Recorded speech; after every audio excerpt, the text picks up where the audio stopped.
Hey, whoever's here right now, could you confirm my audio is working? I have not done this in so long. I do not remember these settings.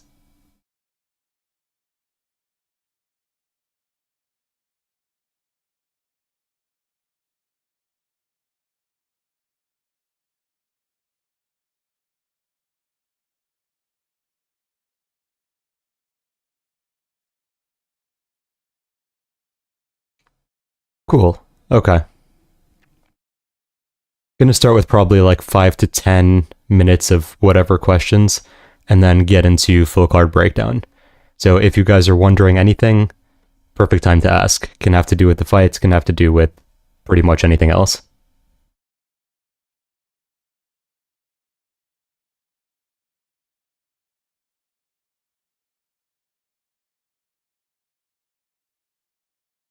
One thing to note is there is like a 6-second delay, it seems like, that I can't control.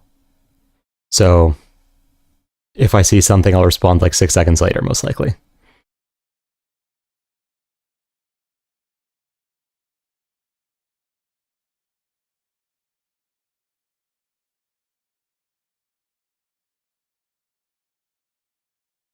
Who do I think the guy to beat Ilya is right now?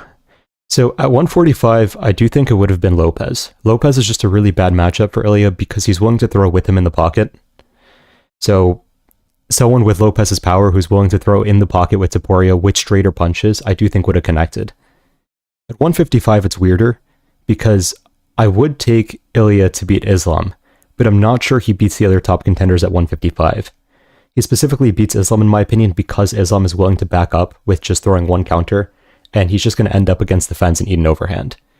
But if we're talking about someone like Gaethje even, or Oliveira, who are going to trade in the pocket without backing up, well, it's a lot more likely that they'll clip Ilya with his style that's really built for like 145.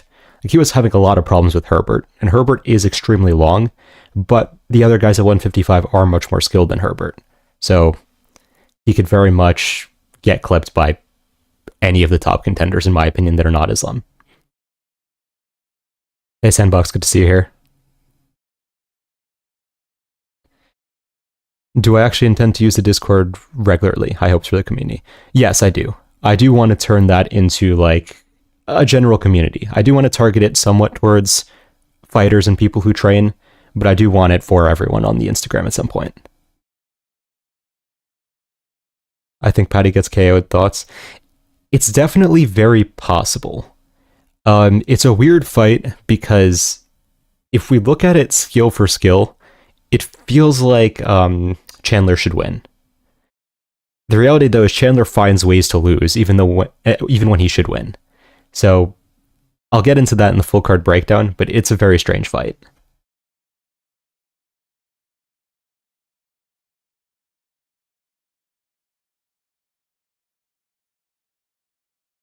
Thoughts on how Mitchell's line is moving?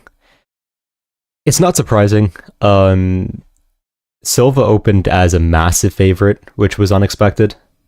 So I'm not shocked that we're moving towards Mitchell, but I do think that people are going more on Mitchell with a weird impression of him, which I'll get to later as well. Do you think Hamzat would be able to dominate DDP in the first round? No, I do have to lean towards DDP in that fight. He's a very weird matchup for Chimaev because while he does make some strange mistakes, he does have very good fundamentals when it comes to getting up and threatening submissions to get out of positions. So I think that DDP would be able to survive round one with his strength advantage and just his ability to continuously get up. And then I do think it would get harder and harder for Chimaev as the fight went along.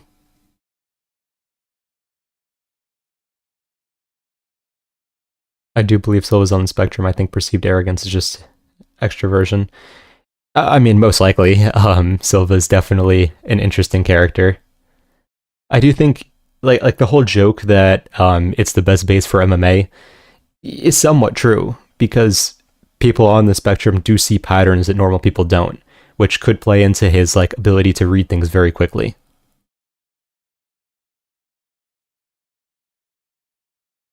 What do you think makes John Silva so good? Yeah, as I was just saying, it's his ability to read things very quickly. I don't think he has as much power as people actually think, but his ability to understand exactly where his opponent is going to be and just put something right there is unmatched. Who do you think is the best wrestler in the UFC? It honestly depends what you define as a wrestler.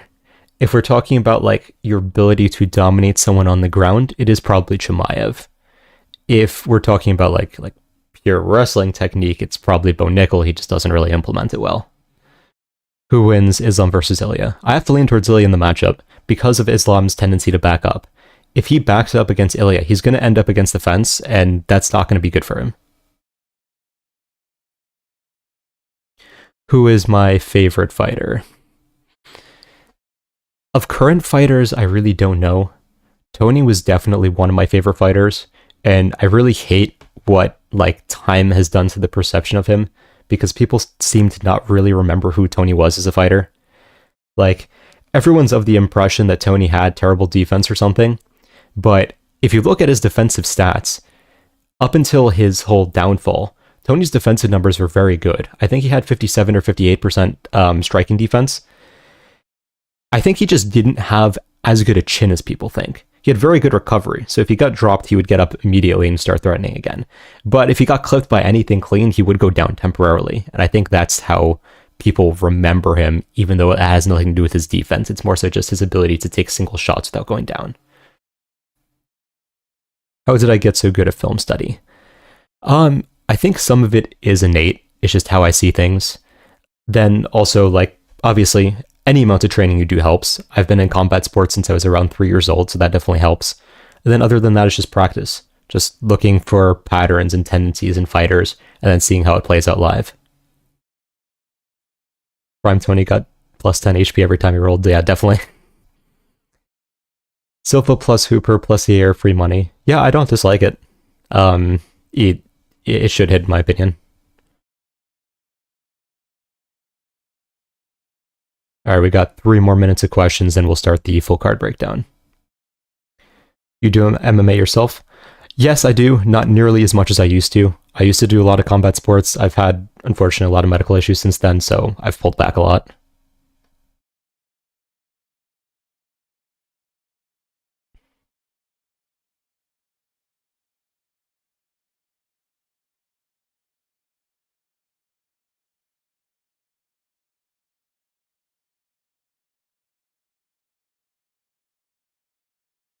It's weird because if Ilya gets correct matchups, so to speak, he could end up going down as the GOAT of MMA in a very weird way. Because there are definitely people he can destroy at 155 and 170. But if he gets the wrong matchups, I think he's going to get knocked out. It's very strange. What was your first martial art? Technically boxing, but most of my base is a karate style.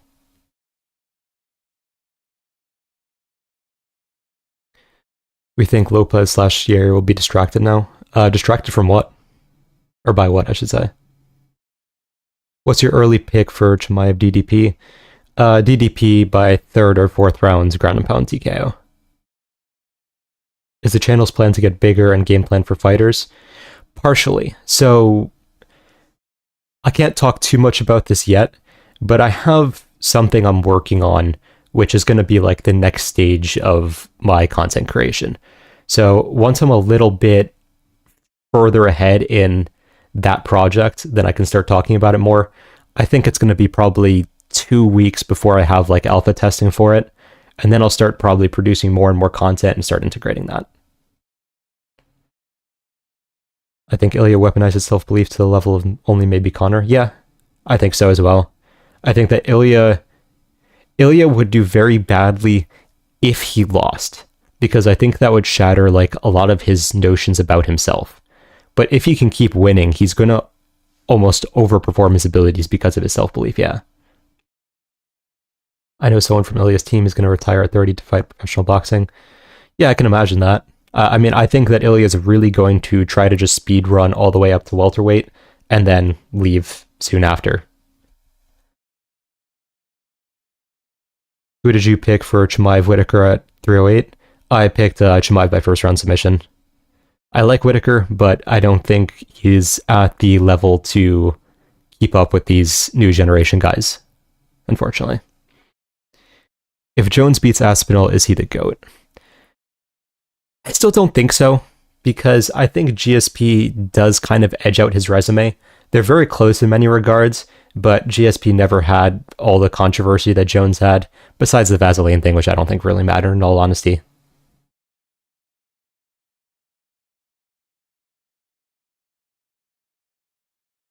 What do you think the UFC will do for the main event of International Fight Week?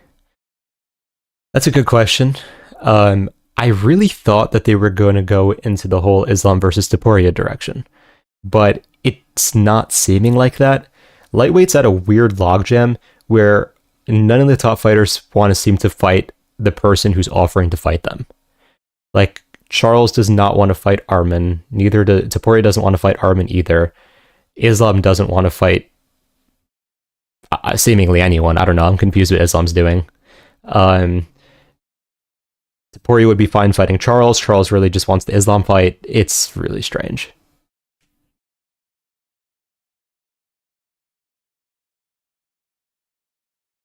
What's your favorite division right now? I think that flyweight is really building up in depth of the division. At one point, flyweight was entertaining, but it was only like the top 5 guys, debatably top 10 guys. Now we have ridiculous guys who are unranked at flyweight. Islam said he'd fight anyone that makes 155. Yeah, he said that. Now he doesn't want to fight people. It's strange. I thought Topuria wanted Arman, if not Islam. No, Topuria said no to Arman, apparently. Topuria wants Oliveira or Islam, which is strange. I believe he was offered Arman and actually turned it down. Islam waiting for JDM to win, hopefully. It seems like it, but I don't think that Islam can responsibly go up to 170 right now. He only has 2 title defenses that were not on short notice, and one of them was to an old Dustin Poirier, and it was closer than it should have been, and the other was a controversial one with Volk. So I feel like he needs another 1 or 2 defenses before he goes up, honestly. Do you think Topuria beats any welterweight? Yeah, I think he beats the majority of them. I do think that someone like JDM would be a very tough matchup for him, but a lot of the others don't have great striking defense, and I think he could clip them. Outside of Islam, who has the best chance to beat Ilya at 155? I think that it's tough to say. I think that in a weird way, Gaethje might, even though I have a much lower opinion of Gaethje's like technical skills compared to the rest of the division. But stylistically, if he just stays in the pocket and keeps dirty boxing, he may catch Ilya. Arman beats Islam? I don't think so. I think that Arman is too reliant on his wrestling working. I think without it, his striking is not going to look great. And even though Islam does the same thing to an extent, I do think his striking is a bit more technical. What is your favorite boxing combo? Good one. I don't know. I don't think I have a favorite boxing combo. Like, boxing combos are so just generally innate to me that I don't think I prefer any over others. Do you think Ilya would have enough strength at welterweight? Yeah, I think he would bulk up and be okay. I feel like Brady being thick could give Islam problems. Yeah, it's very possible. Like, Brady could just out-wrestle Islam for 5 rounds. I wouldn't be shocked. I don't think Arman has the ability to, but Brady, if he gets on top, you're really just not escaping, so it's a bit different. Does anything change for the O'Malley rematch? I think O'Malley's going to fight much more conservatively. I think he's really just going to stay on the back foot, circle, throw teeps, jabs, wait for Merab to overextend. He made a massive mistake being way too aggressive in the first fight. I don't think he's going to repeat that.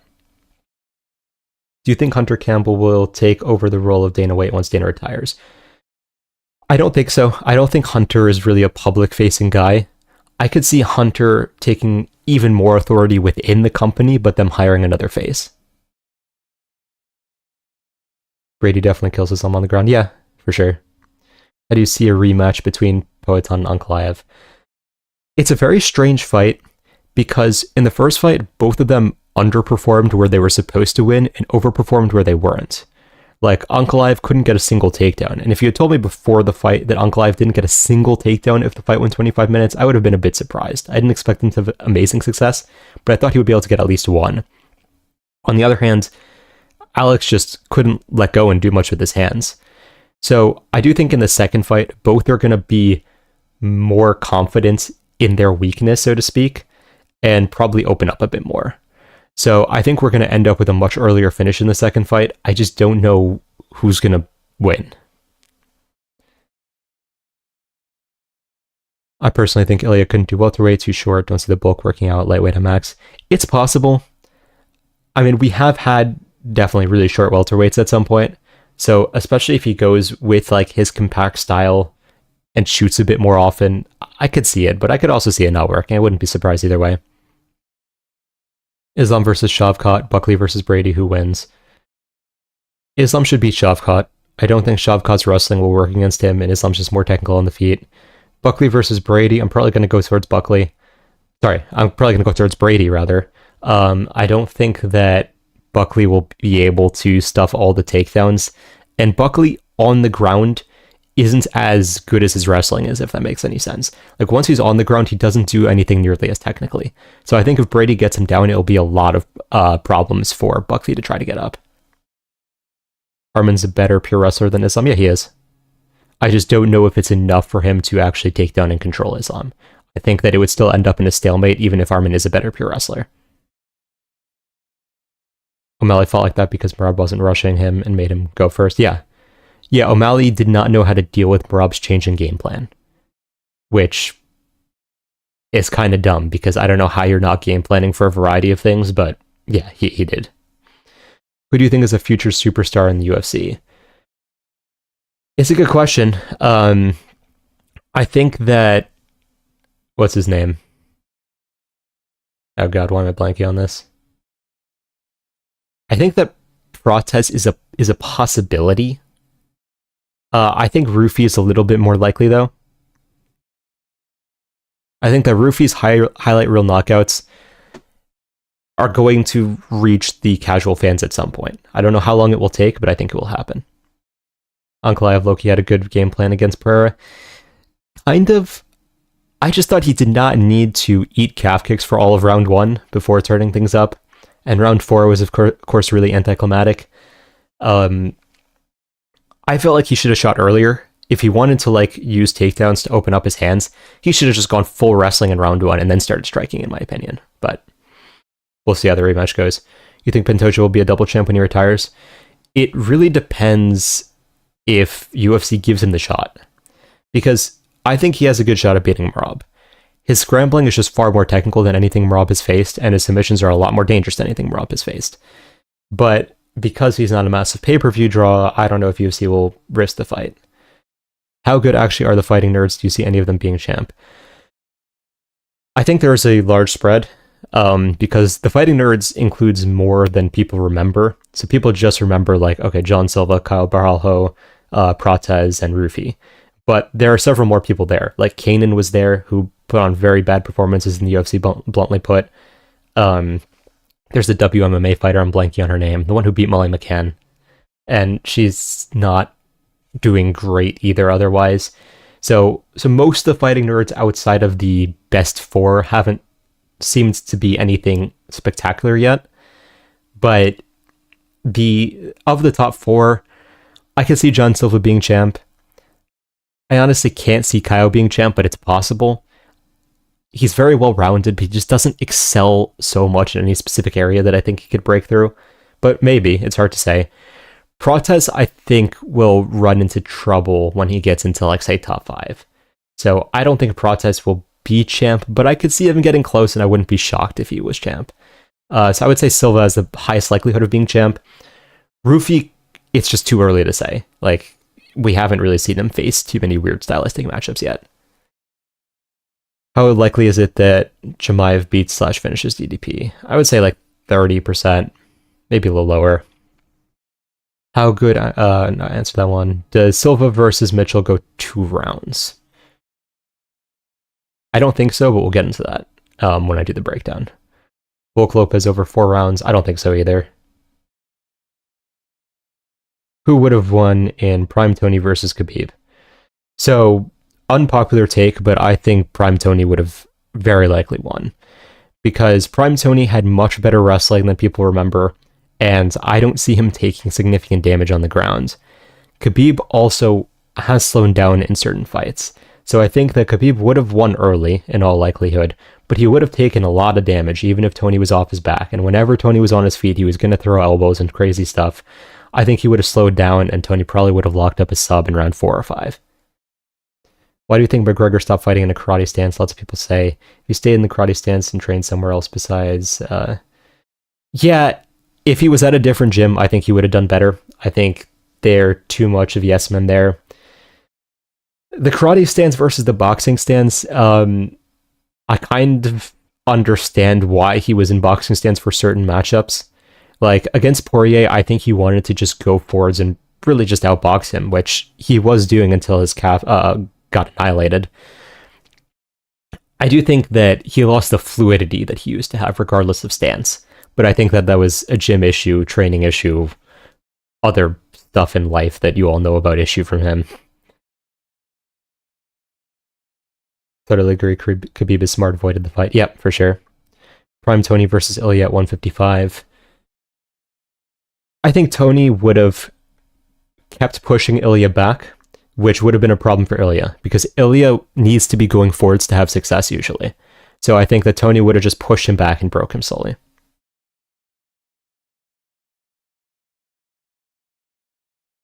Streets will remember Prime Tony. Yeah, for sure. He was still, in my opinion, the scariest fighter at 155, or maybe in the UFC of all time, because he just never stopped and he was dangerous from everywhere. But all right, let's get into the full card now. So this is the format I'm going to use for this. We're going to start with the UFC graphic, then I'll probably go into their like fight history and such, and we'll break it down from there. So starting with the WMMA fight, Nora Cornell versus Haley Cohen. Cornell is legitimately pretty good, like skill-wise. Her kicks are pretty dangerous. Her body shots are great. She's not great fight IQ, which is why she had a lot of problems last fight. She can wrestle, she can strike. It's a fight where you don't really want to bet the over 2.5 because she could definitely get a finish at any time. Haley Cohen is significantly more athletic, which is why I think the odds are kind of close for this fight. Actually, why are... These weights are not accurate at all, but anyways. Haley Cohen is definitely much more athletic, but her technique is just not great. I mean, she's been out for 2 years, so there's a possibility she improved things significantly. It's a WMA fight. We don't have too much to go on. Like, Haley Cohen's last fight was literally in 2023. I'm going to pick Nora Cornell, probably by decision. I wouldn't be surprised if it was a finish, though. Official pick will be Cornell by Cornell by decision, 29-28. Not going to waste too much time on that one. Gore versus Tulio is a lot more interesting because Tulio actually could be something in the UFC if he keeps winning. So, my biggest issue with Tulio's style is that he tends to loop stuff, even the straight punches. Like, there's a little bit of a loop with the straight punches. That being said, his timing is great. His diversity of skills is great. He won one of his fights via spinning back kick. His grappling seems to be good. Obviously, that will probably be tested this time. I'm assuming Gore is going to wrestle. Tulio should win this fairly easily. Gore is going to look to grapple, get it down, and then probably lock up the guillotine again. 2 of his wins have come by wild guillotine, but they were both against relatively low-level opponents. If we're looking at the people Gore is beating, like Josh Fremd, who I don't believe is in the UFC anymore, and then Tricoli, who, I mean, I think everyone knows the deal with Tricoli. Tulio had the win over Ihor Potieria, and I think Potieria is a bit underrated just because of the matchups he had. Like, Potieria was basically just fed to every, like, prospect possible.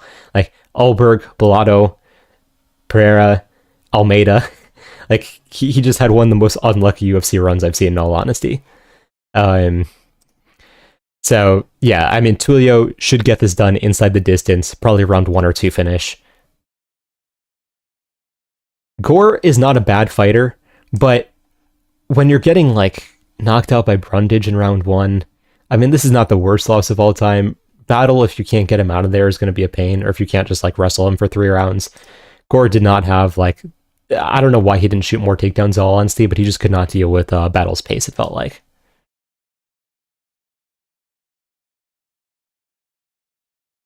I should probably stop for questions in between each. I need to do that. Where are we? Any questions about these? First stream, love the content. Thanks.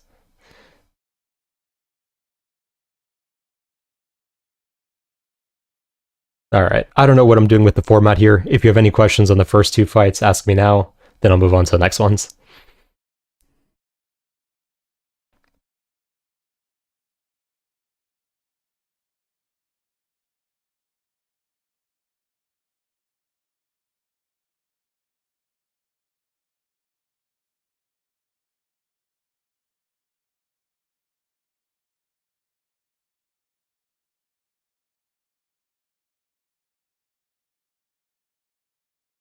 All right. We'll move on to the next one then.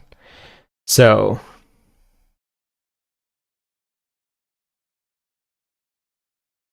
yeah. Change this for a second. Gotta fix something in the browser capture. Ah.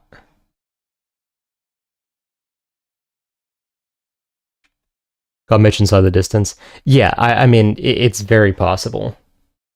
Let's see. I still have not figured out how to work with OBS at times. This is... I think in the past I used Streamlabs OBS briefly. Maybe I should go back to that.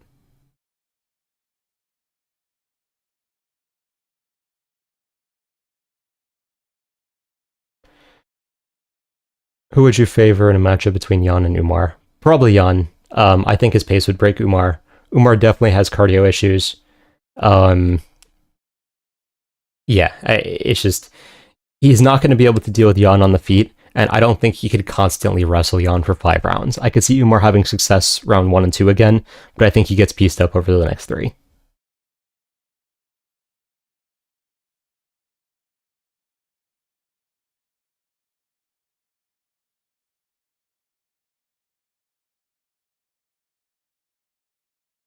When we get another video, a full YouTube video, I have to finish what I'm working on right now in terms of the project, but then once that is done, I'll probably start working on more YouTube videos. So hopefully over the next few weeks. What would be your number 1 tip to strike against taller opponents? It depends on your style. You have to get into the pocket in all likelihood. So I would say use a lot of feints and movement until you can get into the pocket and then take advantage from there, generally speaking, but it really depends on your style. All right, let's switch back to this.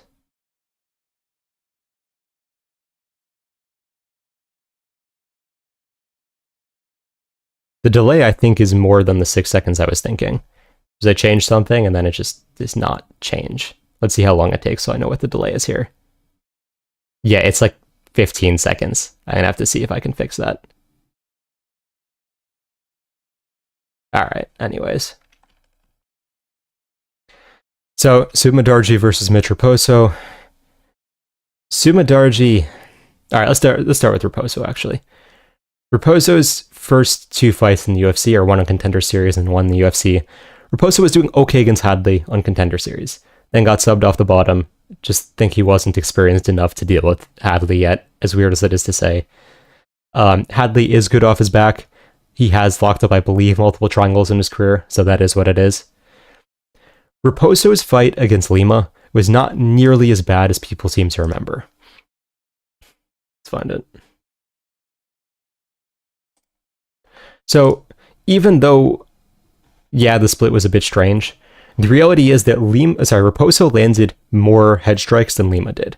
Lima was just landing a ton of calf kicks, and Raposo had no way to deal with that whatsoever. Now, that is a bit of a concern in this matchup, because Sumadarji does emphasize leg kicks a lot. So you will see, like, in all of his fights, leg kicks 27. Then, like, Tamalia was a fast one, but leg kicks here 11, and this fight didn't even go that long. So, if Raposo has not fixed the calf kick issue, he's going to lose. But his hands and his wrestling and pretty much everything else are significantly better. So I do think Raposo should probably win here, as long as he has worked at all on fixing his calf kick issue, and he's taken a year off, so you would think he would at least be able to improve something. So I am going to lean towards Raposo because his hands against Lima looked good. Like, Lima has legitimately good defense and has been destroying all of his other opponents for the most part. I mean, I guess Felipe dos Santos was a kind of anticlimactic fight, but the Perez fight was insane. So I think that Raposo's ability to just find the shots should probably get him a decision here. And he can always go back to the wrestling. I don't know why he didn't wrestle much against Lima. He only shot, 2 takedowns? He got one of them pretty easily. He is a very skilled wrestler. I do think Raposo should do more wrestling against Sumadarji. Sumadarji finds a way of just losing fights. There are fighters that do this, where Sumadarji's skill for skill is good, but can't get Chanel out of there for some reason, ends up in a triangle choke.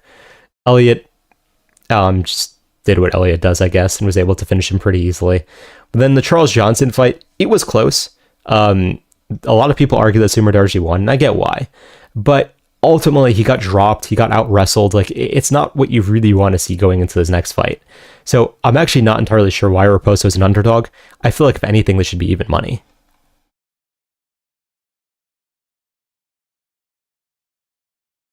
All right.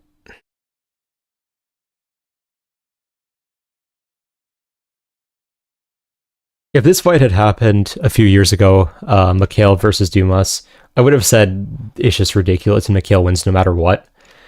But the reality is that Mikhail has seemed off. Like, he was saying really weird stuff before his last fight. Like, he seemed like he was on the border of retiring. And his performance was still fine. Like, he kept moving forwards the entire time, but he wasn't wrestling nearly as much as he should have. There was a lot of weird, fight IQ mistakes. Dumas, on the other hand, is just not a good fighter. He's improved, to be fair. I mean, he doesn't brawl, which a lot of people were expecting out of him in the beginning of his career. He does try to pick his shots. He does have okay wrestling, but he can't really do anything on top. Once he gets to the ground, he's kind of lost. I can't really see him out wrestling Mikhail. And if he continues to back up, I think Mikhail's pressure is just going to break him eventually. Like, Mikhail dropped Kevin Holland. I think all of Mikhail's finishes are in round 1. That could be crazy. Let's see. Yeah, round 1 finish, decision, round 1 finish, round 1 finish, round 1 finish, and then just losses otherwise. So yeah, Mikhail is probably just going to march forwards in round 1 and light him up, if he isn't having an existential crisis. If he is, all bets are off, but Mikhail is just very much the better fighter, even though Dumas' record looks much cleaner. In all fairness to Dumas, this loss was BS. If I remember correctly, it was just a bad eye poke, and then the ref just completely ignored it. So he ended up getting finished. But the quality of the wins, like Dennis Talulin's, Abu Zaitar, I don't think he's in the UFC now. Cody Brundage on short notice, and who kept pulling guillotine for some reason. Like, a loss to Josh Fremd, it's not looking great. So Mikhail should take this probably by first round TKO. Elkins versus Arosa, I have feelings on that are not matched by these odds at all. I feel like... Okay, so let's just talk about each fighter first. Elkins is obviously going to be full pace all the time. He's not especially dangerous anywhere, but he's just going to go full gas. He can strike, he can grapple. He's going to just try to wrestle, wear you out, and then just win the later 2 rounds. Or if he can luck a submission in the later 2 rounds, he will. Arosa is kind of a glass cannon. He gets finished by a lot of people, but his submission ability and ability to find weird knockouts sometimes is crazy. Like, Arosa has crazy wins you wouldn't expect him to based on his losses. So, like, Arosa just submitted C-Rod, submitted Ramos, but then before that, lost to Padilla and Alex Caceres, but then beat Hakeem Dawodu when he was supposed to lose that fight, beat Charles Jourdain when he's supposed to lose that fight, but then loses to Sung Woo Choi by first round knockout. Like, beats Nate Landwehr by first round knockout, but loses to, like, Devontae Smith by first round knockout. It's just... Yeah, and beat Emmers by second round knockout. With every Julian Arosa fight, it feels like you have to use opposite logic. Like, if he's supposed to win, he's going to lose. If he's supposed to lose, he's going to win. I think that if Arosa cannot find a sub early here, Elkins is very live, because Arosa is going to jump the guillotine. He goes for the guillotine against everyone. It's just one of his signature moves. Elkins loves people pulling guillotine because he explicitly trains to escape it continuously, and he feels like people burn out their arms when they do so. So I do expect Elkins to kind of bait Erosa into taking a guillotine. Erosa may land the first guillotine, but if he doesn't, I don't think he's going to land the second or the third, and then he's going to basically just get grinded down for 3 rounds. So I do think that Elkins is very alive here for a decision or even a late finish, and yeah, I mean, it could be a very easy first round sub for Rosa. Otherwise, I would expect Elkins to wear him out. It's an interesting fight, more so than you would think looking at their records, because it's just going to be full 15 minutes of chaos or less.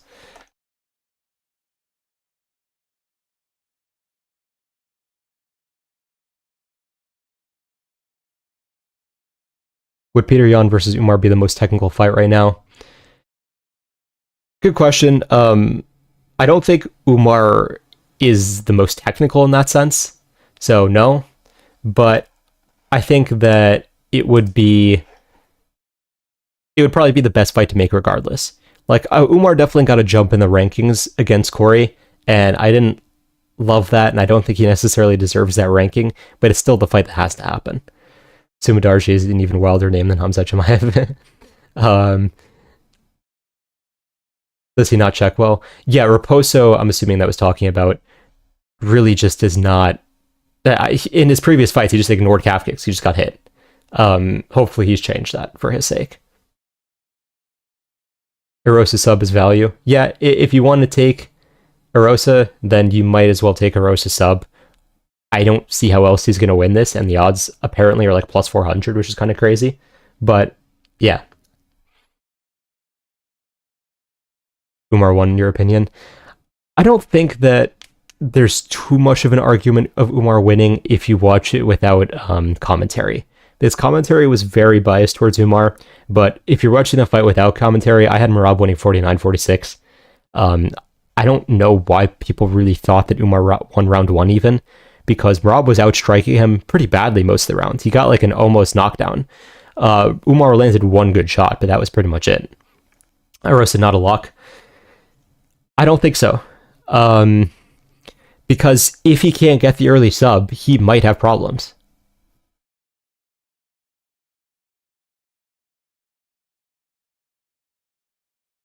Without commentary, it's 48-47 Umar. No, I don't think so, because you can't give Umar round 5 because of the massive shot that he took. It was very close before that. If that shot hadn't happened, he may have edged that round. But he took a very bad shot, and you can't really give him round 5 because of that. Round 1 also, again, he basically got dropped. So you can't give him round 1 basically getting knocked down. He had 1 good moment of success, but it wasn't a good round for him otherwise.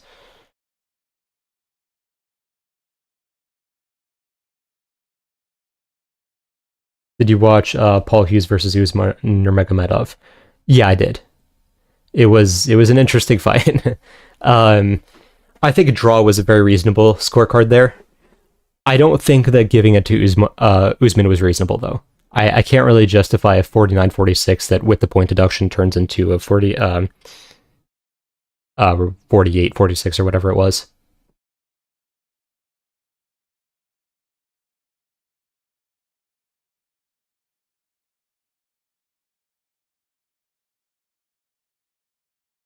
Is Dakota Dechevo the best female fighter right now? It's hard to say, because most of her opponents are just not spectacular fighters in all honesty. I think that she's up there, but it's hard to say until she's actually tested. Tyler Santos, like, beating her that easily is a good look for sure, but I don't know how she would deal with a higher level striker in UFC. Because ultimately, if Tyler Santos can't get the takedown, I mean, she's not going to do great right now.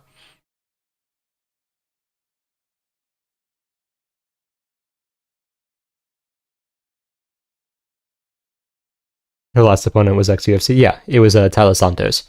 And Tyler Santos is good, don't get me wrong, but it's a very specific style matchup where I still don't know how she would do against someone like, say, Alexa Grasso. We'll do a few more fights here. So, there's not much to say about Jay Super versus Jim Miller. Like, all respect to Jim Miller, I can't see him surviving this fight. Hooper is just unironically better everywhere. He's because Miller, unless Miller can catch him with a massive overhand or something, which I really don't see happening, Chase Hooper's striking has evolved significantly. Dropping Borshev was an amazing look going forwards. Yeah, I mean, Hooper's just going to out-scramble him if it goes to the ground. Like, that's as simple as it is. And if it's on the feet, I think Hooper just has more volume. So Hooper should lock up a submission early. The biggest waste of this fight would be if, like, Hooper won an anticlimactic decision. Because then we just wasted, like, a Jim Miller fight, and Hooper doesn't even look particularly good from it. So if Hooper's going to fight someone he should destroy, like, he better actually destroy him. It better not be a close fight.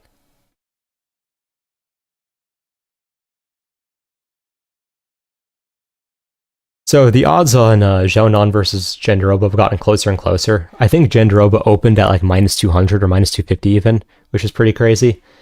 Um, Jandiroba is really just get you down and then hold you there or try to sub you. She doesn't have amazing stand-up. She does okay on the feet. She's not like outclassed, but her stand-up isn't amazingly technical. Her wrestling is solid though. I think she has a very high. Her takedown accuracy is not as high as I thought, actually. But she does get most of her opponents down.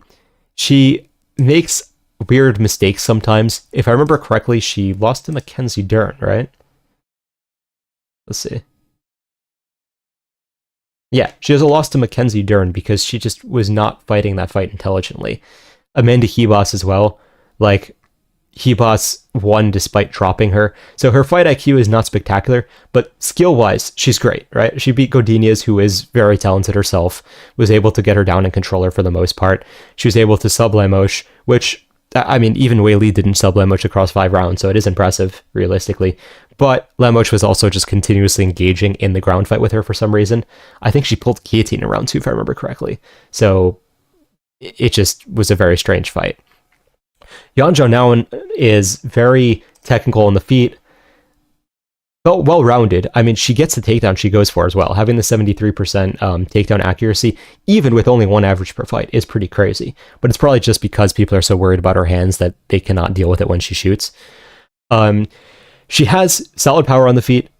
Her knockdown of Wei Li is more so because Wei Li was so gassed after trying to finish her twice, though. It wasn't really like, oh, this is a clean knockdown. It's more so Wei Li was tired, she got hit, and she fell. Zhao Nan should outclass her on the feet just with straight shots. She has done that basically across her last several wins. I don't know how Zhao Nan versus Turn was a majority decision. She very clearly won.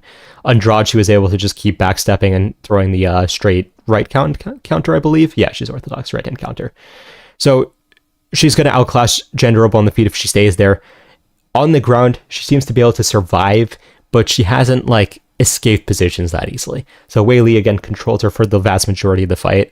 Richie was not really able to get her down. I do have to lean Zhao Nan because I do remember Verna kind of fading as fights go along. So I think that even if she has success early in the fight, I don't think Zhao Nan's just going to let her like lay there. So if she makes her keep working, I do think later in the fight, Verna is going to slow down. Zhao Nan is going to be able to land strikes because she's just so much more technical on the feet, and she'll probably win like a 29-28 decision. I could even steal a finish in all honesty.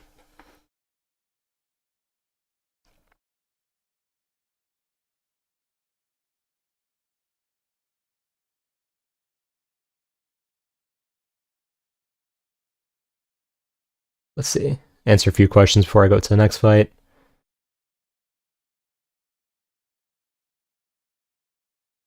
Volker Lopez, I got a slim. Lopez, but I've already said Lopez many times, so yeah, that's not really a spoiler. I'll explain why when I get to it, but I do think Lopez takes this.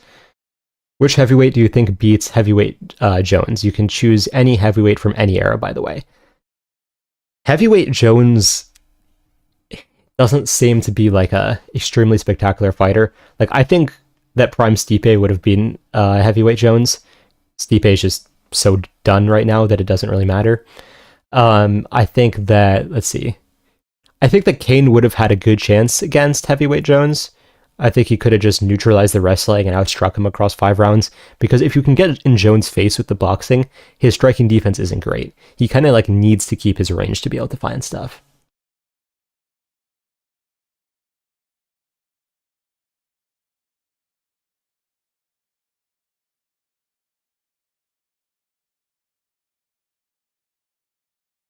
If you think 6'2 featherweight is foul, look up Nabil. Nabil was an interesting fight, watching him fight Superlek. I don't think Superlek took the fight seriously, which is why it was so one-sided, but I do want to see a trilogy between the two of them.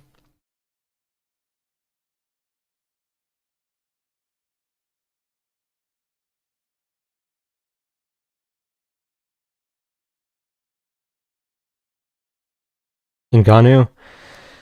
I think that Jones would have beaten Ngannou because Ngannou is just so lost if the fight actually gets to the ground. So while he may have been able to stuff the early takedowns, I think Jones just stays on the outside until he can find a takedown, and then the fight is basically over. Like, once it's down, it would have looked like the Gane fight, where Jones is just going to sub him instantly.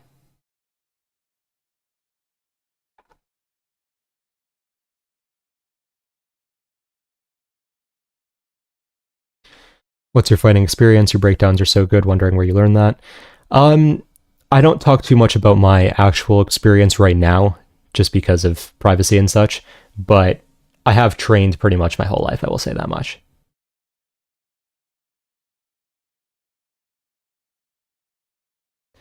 People keep saying Bryce his levels up in grappling, but I feel like John evolves so much every fight. Yeah, he definitely does evolve a lot.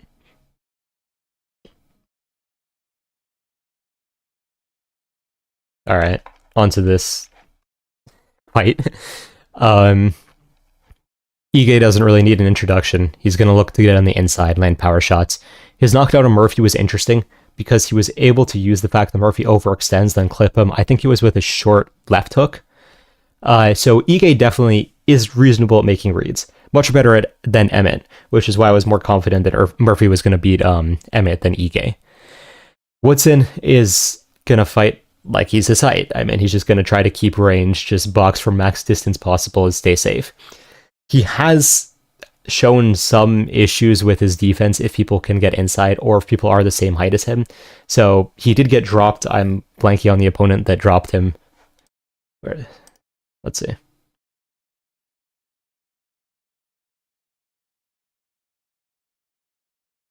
Saldana, yeah, most random knockdown in the UFC. But other than that, he's done a reasonable job at keeping his range. The weird thing, though, is that he keeps barely edging these fights. It's very strange. Like, even though the Jourdain fight should not have been a split decision, he did clearly win. He didn't win by a massive margin. And then the Caceres fight, he did slow down in round 3. So it's weird, where he is definitely winning each step up in competition, but he's just barely winning. So I don't know how confident I would be in him going forwards, but I do think he beats Dan Ige, because the reality is that Ige is having trouble when switching to certain stylistic matchups. Like against Bryce, he kept overextending despite the fact that he was lighting him up whenever he just threw combos and didn't rush forwards. Lopez fight, he did well for how short notice it was, for sure. But then, the Murphy fight, again, he let Murphy just adjust to him, and he didn't really finish him when he should have. So I think that even if Ige does rock Woodson, Woodson will have the chance to get back into the fight, because Woodson's not going to just take a completely clean shot. So he will, even if he gets dropped again, he will probably recover, work his way back to his feet, and then win the other rounds. Ige could definitely starch him. I'm not, highly confident in Woodson in this fight. But Ige's not adjusting as much as it seems like he even used to. And Ike's always been right on the edge of the rankings for a reason. Whenever he gets a step up, he just cannot make the adjustments. I'm not sure why. So I think Woodson wins, volume heavy decision, and it probably won't be especially entertaining, but he'll get a step up and then he'll probably lose his next fight, in all honesty, because he's just barely scraping by a lot of these guys. The Padilla performance was good, but Padilla slows down so much if he can't finish you early that I don't know how much to value that at, in all honesty.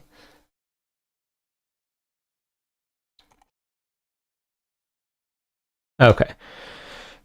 Krylov versus Reyes is a much more interesting matchup, because Krylov is probably the most underrated person in this division. He can wrestle offensively, he can grapple defensively, his striking is crazy. I think he has 10 first-round finishes or something. He fights out of a karate stance. I believe he's Kyokushin karate base, so he will throw a lot of hard leg kicks. Even if he has to go shin to shin, he will do it sometimes. He's been more grapple heavy in recent times. He used to be very much just try to take your head off, but he is adjusting to be more well-rounded and use all of his skills. He had a relatively close fight with Ankalaev. He lost to 29-28, and I felt like if he had slightly better fight IQ, he might have been able to edge that out. So that shows how good he is, in all honesty. Reyes, we all know, great striker, especially counter striker. If he can bait you in and then use the step back left hand, he can crack anyone. That's how he finished Jacoby. That's how he finished Weidman, and so on. As he likes to say repetitively, he is a great athlete. He just does not seem like the person he was pre-Jones fight. And in all honesty, that may be a misconception in itself, because I don't know if Reyes was ever as good as we thought he was, in all honesty, as much as I wish it was otherwise. Because if we look at his fights pre-Jones fight, like, he had a close fight with Volkan Ozdemir. Not that Ozdemir's bad, but if you're going to have a close fight with Volkan Ozdemir, you're probably not beating the top of this division. Open St. Preux, this should have been a TKO at the end of the fight. I think like St. Preux was pretty much out, but for some reason they just let it go to decision. Like, yeah, good performances over other low-level competition, but the inability to do better against Ozdemir, and then seeing how he struggled like with Jan, Yuri, and even Span, which is crazy. I just don't know if he's as good as we really thought he was at any point. He was a very bad matchup for Jones, and Jones doesn't do well against people who have a similar length and speed and such. So I'm not shocked that he should have beaten Jones, but I do think the reality is he's probably just not ready for someone like Krylov. Like, Krylov is just going to threaten from everywhere, rush forwards, switch the grappling if he needs to. He could even pull guard if he really needed to. Like, let's say that Krylov even got cracked with a step back left hand. Well, then he could go into guard and then probably either sweep from there or look for submissions, stall out, etc. So I think Krylov just has way too many ways to win, and he probably just mixes it up until he finds a big shot. I could see him winning by like a head kick or something after he sets up a lot of the grappling. I do think it will leave round 1, but I don't think it will go to decision. So I could see a like early round 2 finish or something like that.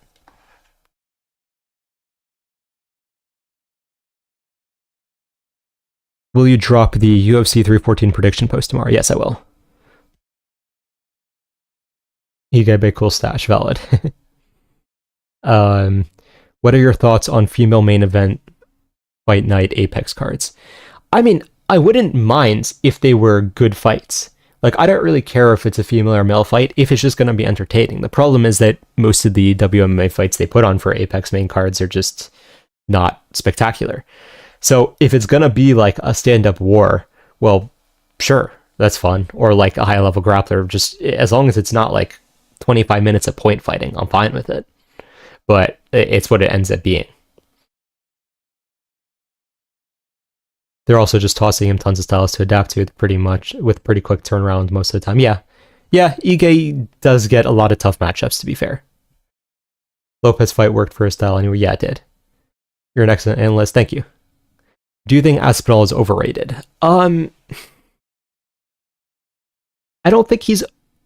that's hard to say, because I think that there are a lot of both Aspinall glazers and Aspinall haters, so I do think it kind of evens out.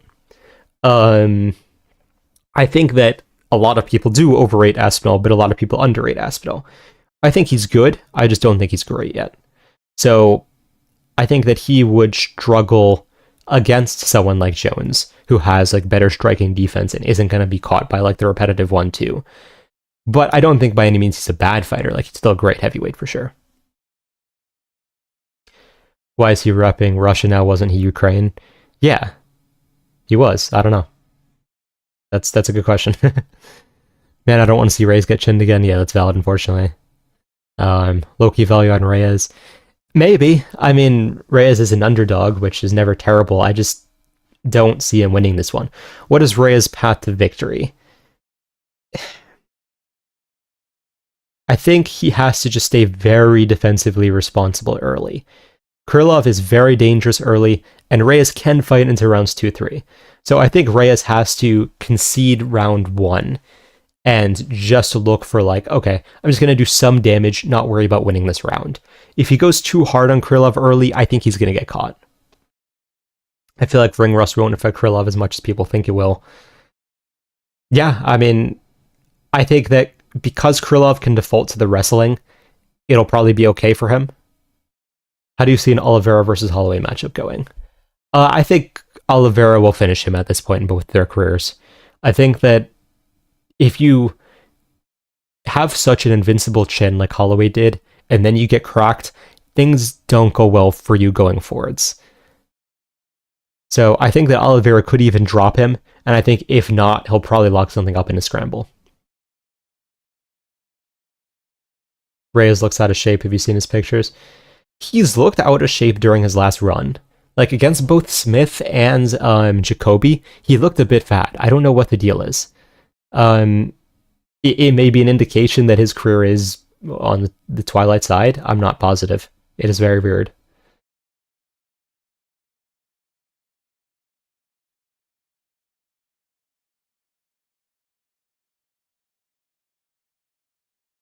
All right. Now, this is one of the most interesting fights to talk about on the card for obvious reasons. A lot of people are shifting to liking Mitchell in this fight, which is confusing me in all honesty, because Mitchell's striking defense is just not there. Like, we watched him against 3 power punchers, being Ige, Emmett, and Taporia, and in each of those fights, he didn't really adapt to their style. His best adaptation was honestly Taporia, and that was just use head movement and make him like swing and miss.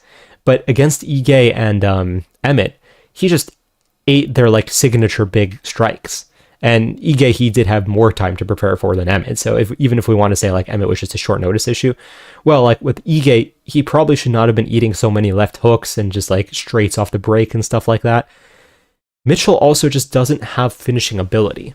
So if Mitchell was like this massive submission artist, this fight might be a little different. But the reality is he only has one UFC submission, and it was over someone he definitely should have submitted. So I can't see him really threatening like good submissions against John Silva.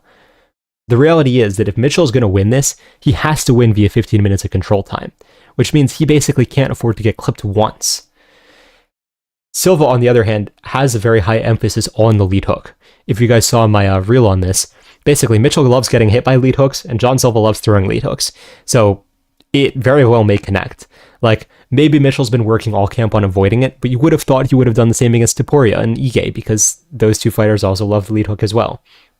So I do think that John Silva will probably land the lead hook and hurt Mitchell, at least at some point in this fight. Maybe Mitchell lays on him for 15 minutes, but I think that Silva, again, when he knows what he has to work for, is very efficient at adapting to that style. So I think this entire fight is going to be based around, okay, punish takedown attempts and don't get caught in them. And when he only has to worry about one thing, I mean, I don't see someone who's as adaptable as John Silva not being able to figure it out. So even though a lot of people are very high on Mitchell here, I can't see Silva not knocking him out within 2.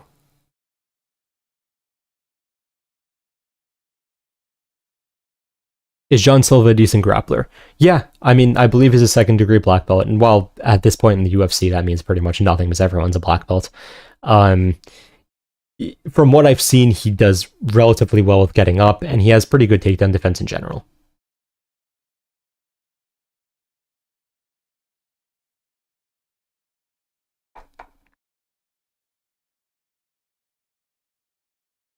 I would hate to see Bryce get flatlined again, but I feel like John will defend and scramble the first few takedowns and just cracks him on a counter. Yeah, that seems pretty accurate. I honestly wouldn't even be surprised if we didn't get there. Because if Mitchell comes in slightly reckless and is like, oh, I'm going to make a point here, he might just get cracked instantly. UFC will probably put concrete in John Silva's gloves to make sure Bryce don't get that mic post-fight. Yeah, for sure.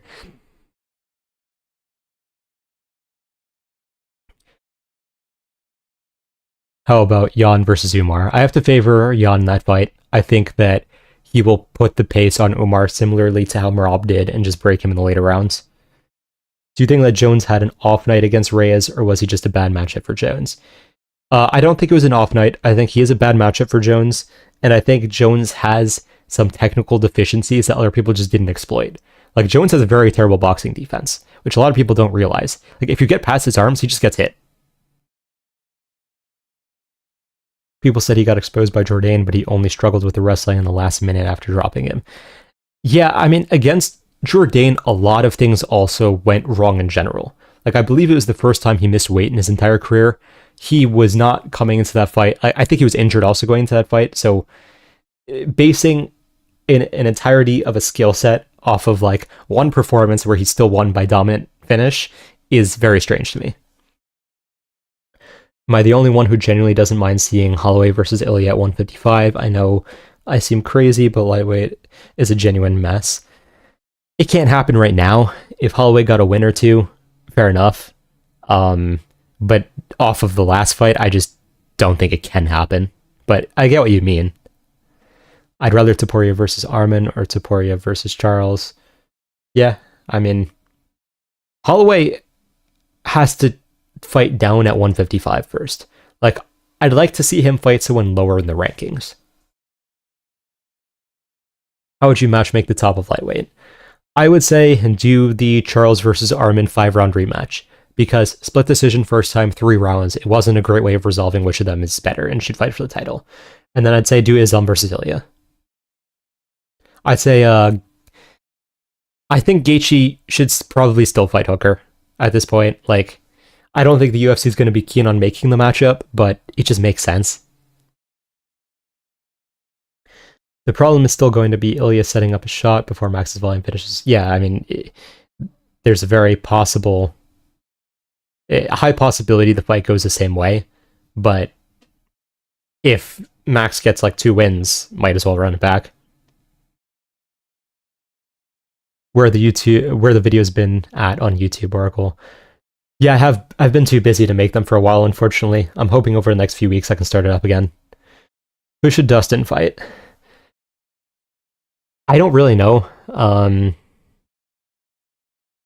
If I had to guess what they're going to do, they just do a Dustin versus Holloway trilogy for Dustin's retirement fight. But in all like reality, he should be fighting down. So if we were going to be pragmatic, it should be something like Dustin versus, say, Fiziev. But I would expect the Dustin versus Holloway fight. Anything but Islam versus Gaethje. But yeah, I don't know how they're even like arguing that Gaethje would be a good fight there. It just would be ridiculous. If they give Dustin Ilya the UFC are genuine knobheads. Yeah. Yeah. Dustin versus Colby at 170, everyone wants that. Yeah, I mean, it wouldn't be a terrible fight. Dustin probably wins at this point in both of their careers, but I would not mind seeing it. Want to see Max make a title run. Poirier and Charles are the only matchups that make sense for Max 155. I think off loss, he does really have to fight down. Now, granted, because of the history, he may be able to get the Poirier fight, but if he doesn't, I do think he has to fight someone lower in the rankings, because it's really hard to justify, like, oh, we just lost a title fight, now let me fight a number 1 contenders fight at 155.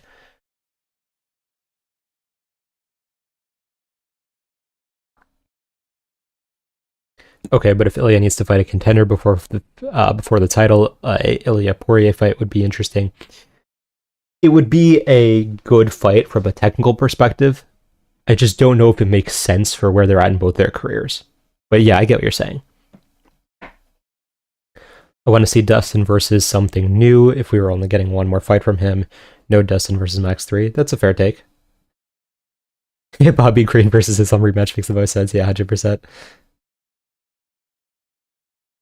I don't see why they would make him fight down at 155, though, when he lost at 145. Mainly because it's just hard to justify giving someone a higher ranking off of a loss, like regardless of what division it was at. I understand what you're saying, but in terms of like just impressions from viewers, it would be strange.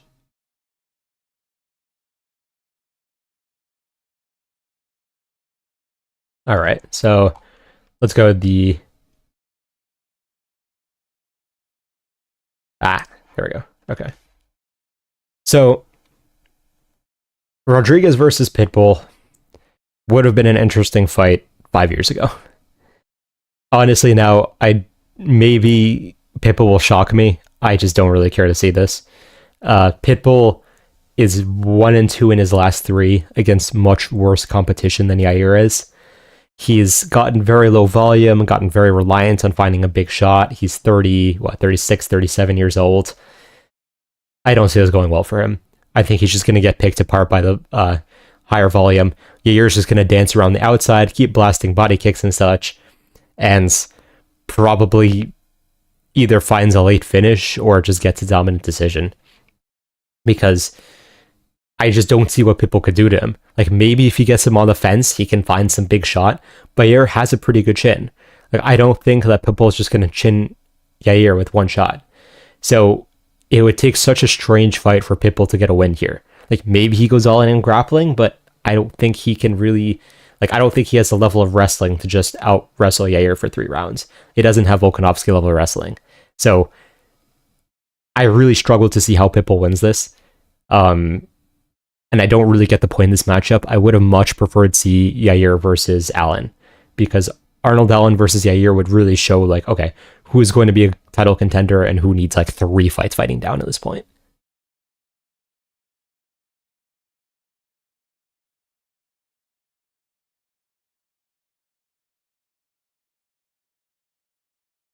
Favorite division currently, I think welterweight is popping off right now. I think my favorite division is honestly flyweight right now, because flyweight has almost every fight completely action-packed, and even the unranked fighters are ridiculously good.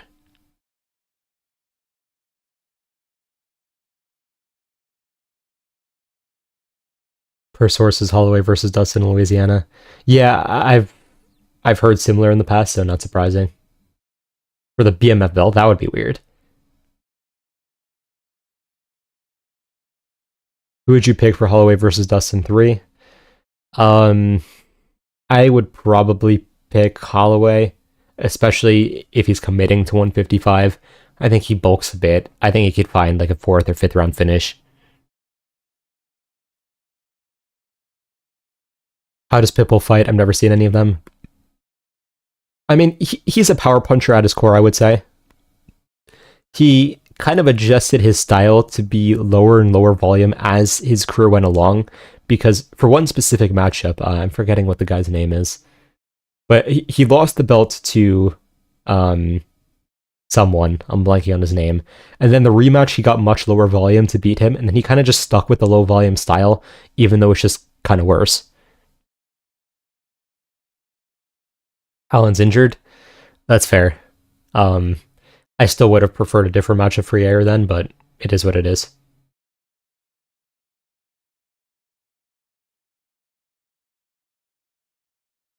Pitbull can even get the same respect on the feet that Volk did to open takedown. Can't, yeah.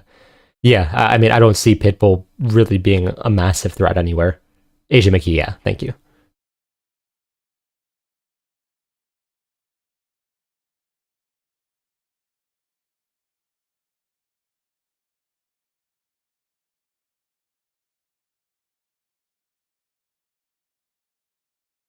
Worst division in your opinion? Heavyweight. Heavyweight is just terrible.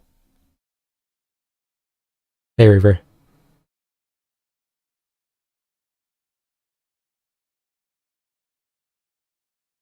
Yeah, of all the male divisions, heavyweight is definitely the worst. Honestly, heavyweight might even be worse than the female divisions at this point.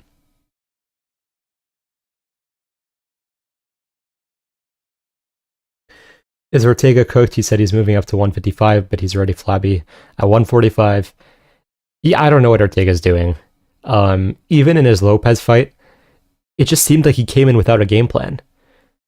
Like, he should have been staying on the outside and kind of stalling out early, waiting for Lopez to run into strikes, but he just immediately ran forwards and gave Lopez a counter. It's very strange. I just can't see Ortega doing well going forwards, unfortunately.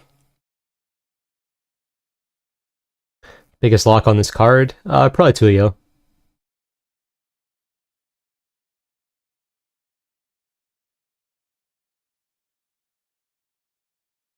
Volk took Ortega's chin.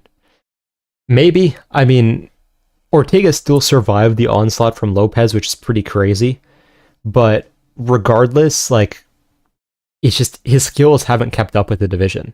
He had Volk in some trouble just because of the stylistic matchup. But, like, even in the Yair fight, if Yair hadn't gone crazy trying to finish Ortega, it looked like he was just going to piece him up for 5 rounds.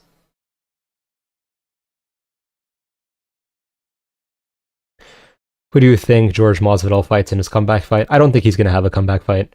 I think he's going to realize the UFC doesn't really care to put him against like a high ranked opponent, and they just won't, and he just won't take anything.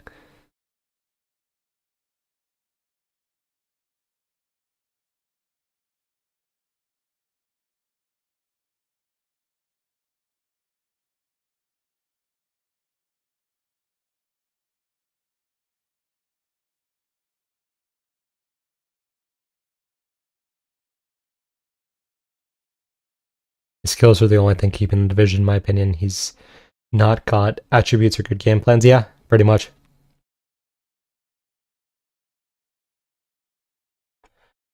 This brings us to the fight that's confused me most on this card, in all honesty. Because, by all logic, right, Paddy does a lot of stupid things that should make him lose this fight.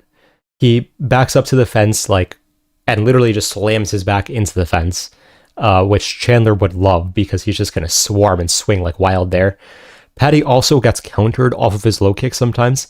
So if you're watching the Tony fight, he kept getting like hit with like lead hooks and overhands off of his leg kick. So if Tony, that is 50 years old, is hitting you with stuff off of your leg kicks, okay, Chandler should be able to land an overhand from there, hypothetically.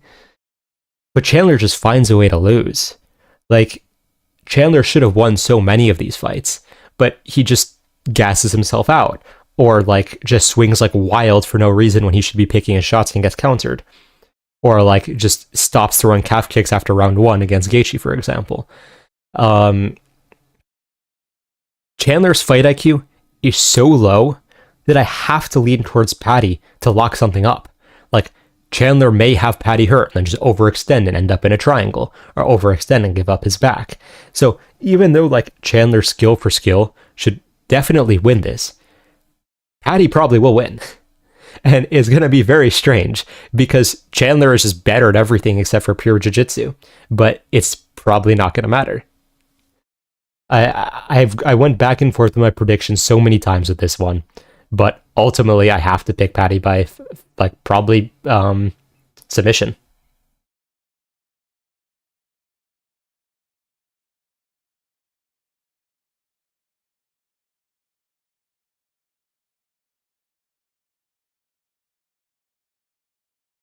Chandler and Paddy has got to be the most wild fight on this card. I genuinely don't know who to bet on, but if I was leaning maybe Paddy sub, yeah. If you really want to bet on this fight, besides like doesn't go the distance, then it's probably Paddy sub.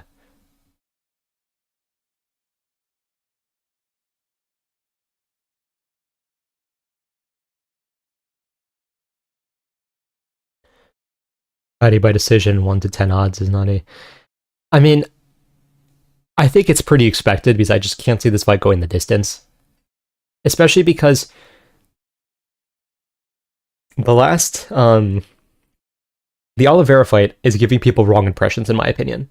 Because Oliveira came into the fight injured and just fought to win, not to get a finish. He was just like, okay, I'm just going to win this fight at any cost and not take risks. So I think Oliveira, if it was a regular Oliveira, would have finished Chandler that fight. So I don't think that saying like, okay, Oliveira couldn't sub Chandler, so Paddy won't, is necessarily the best like comparison here.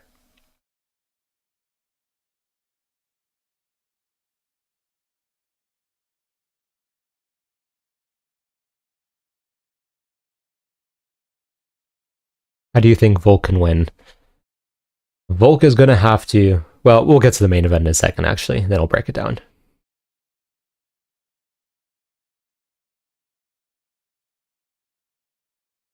We definitely may see Paddy's chin tested here, though. So I would not be surprised if he ate a flush overhand and we saw if he could take it or not.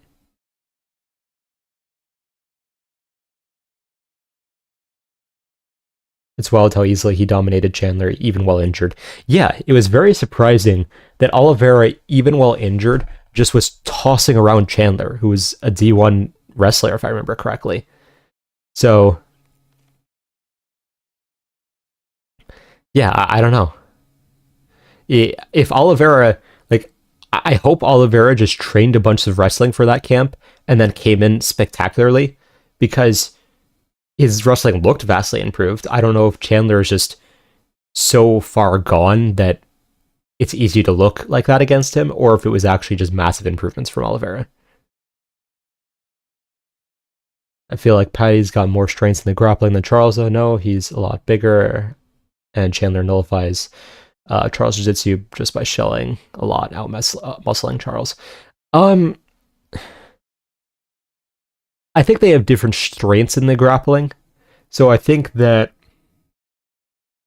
Charles is a lot better at setting things up technically.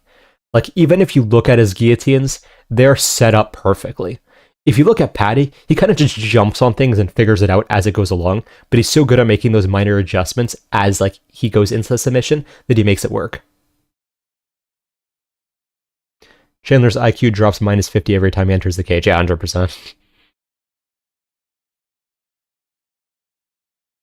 Chandler KO plus 300 is nasty value. In my opinion, the only way he wins, he's going to throw everything into every shot early. No way it goes the distance. Yeah, I mean, if you're picking Chandler, you might as well bet Chandler KO. I don't see a reason to not, like, to bet anything else for Chandler. Very strange. What's the next video on? The next YouTube video, I am not sure yet. I'm thinking about either making a video on Aspinall or, like, one of the lower division champions.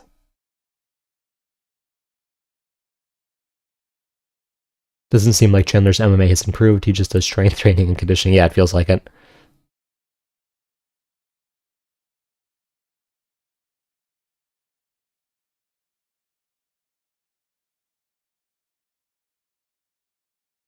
I think Charles is better for sure, but strength for strength. Yeah, I could see what you mean. I could imagine Patty just being a little bit stronger than Charles, pound for pound. Who, in your opinion, will be the champ at lightweight after Islam moves up? It really depends what's happening with Topuria. Like, lightweight's in such a weird logjam that I have no idea what's going to happen.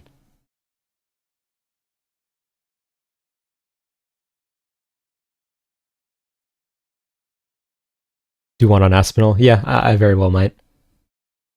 Lower divisions. Yeah, I definitely have to do both at some point. Could you break down Max Cater? That would be interesting. I definitely could do that at some point, yeah. Nothing has changed at heavyweight in 2 years. Yeah, quite literally. It's just gotten worse because they've gotten rid of like a lot of contenders that were kind of interesting. Like, I don't know why you get rid of Rosenstrike or even like Romanov when heavyweight's so lacking depth to begin with anyways.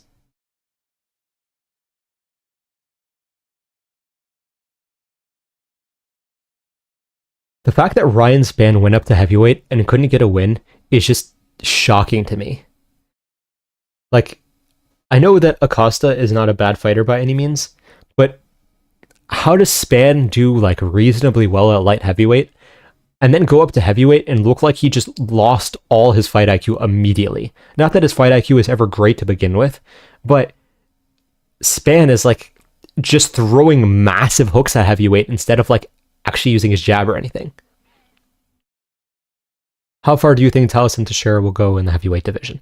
After seeing his last fight, I have high hopes for him. His Contender Series fight I was not a fan of, but he made adjustments and made his last fight so clean that I think he could do very well.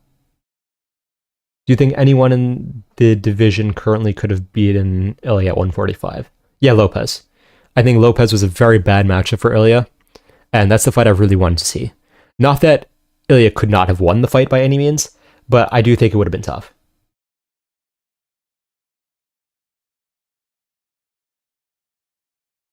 I watch Romanov in person. I know why he's got... I understand what you're saying, but at the same time, when you have such a low depth of the division, it's like, what are you gonna do? Do you think they let Islam go for double champ? It's a good question. I have a feeling they're gonna want him to defend one more time.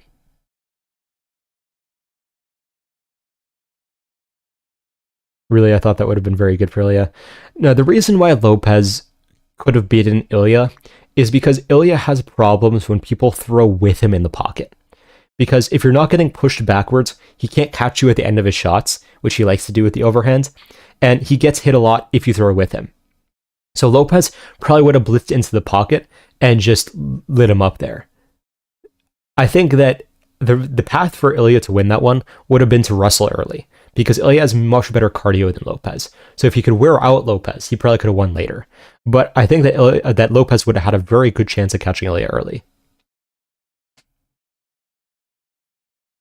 Like, if you've watched my my YouTube video on Topuria, I show like a lot of the points in which he's getting caught in the pocket if you aren't backing up. And that's like basically represents exactly what Lopez would do.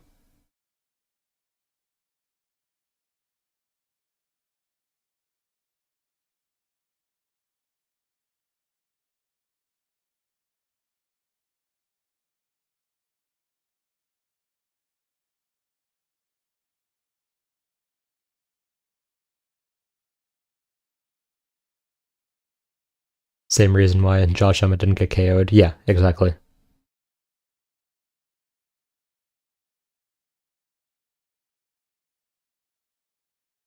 All right, let's do the main event now, and then we'll go back to questions because that stuff is fun. So this is like I like Volkanovski, and I know a lot of you do as well. I just don't see how he wins this. Like, his problem throughout his entire career has been fighting in the pocket, and Lopez is the best pocket puncher he's going to have faced. Topuria is kind of good in the pocket, but his goal is to catch you exiting the pocket more so, right? He wants to catch you with the big overhand as you're moving backwards or as you're moving out and such when you're stationary. Lopez wants to just blast you straight in the pocket. He wants to stand in like the phone booth and just catch you there. If Volk throws anything, Lopez is just going to blitz in right after, and I just don't know how Volk deals with it. Like, if I'm in Volk's camp, I'm basically telling him that after you throw every strike, you're going to immediately shoot. The problem with that is Lopez loves throwing uppercuts to discourage the shots. Like against Sabatini, I think he caught him with an uppercut and then an overhand as he exited. Against, what's his name? I shouldn't be I'm forgetting these fighters' names. Sadiq Youssef, right? He dropped him with an uppercut in the pocket as well. So Lopez feels just tailor-made to destroy Volkanovski, in all honesty. Even in Volkanovski's prime, I would be worried about him here. And now that I can't see him having the same reaction time he had in his prime, I do think he's just going to get caught and knocked out in the pocket. I could see this being a fight where everyone's like, Volkanovski just should not have come back, because I could see Lopez catching him within a minute, maybe 2 minutes, and just putting him out cold.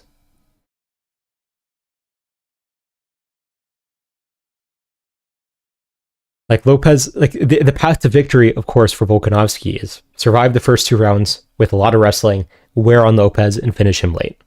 But can he do that perfectly for 3 rounds? I just can't see it.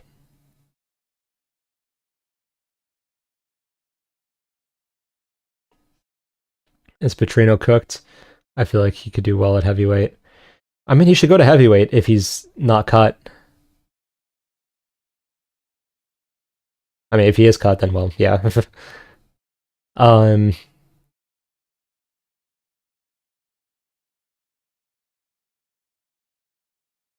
Lopez isn't really good at closing distance, though, and Volk has some of the best distance management ever. Lopez doesn't need to close the distance, though, is the difference here. Because unless Volk, like what is Volk gonna do? Because he doesn't have the power in his hands to stun Lopez. At least, not to my knowledge. And if you can't do that, Lopez can just keep walking forwards. Do you think Lopez could get a sub off the back if Volk shoots after throwing a strike? I don't think Volk is going to get subbed, in all honesty. I do think that if Volk can get a takedown, he has a massive advantage there. I just don't think he's going to be able to reliably get takedowns, and even if he does, I don't think he's going to be able to prevent Lopez from standing up. I don't see Diego smart enough to be able to outsmart Volk's distance management.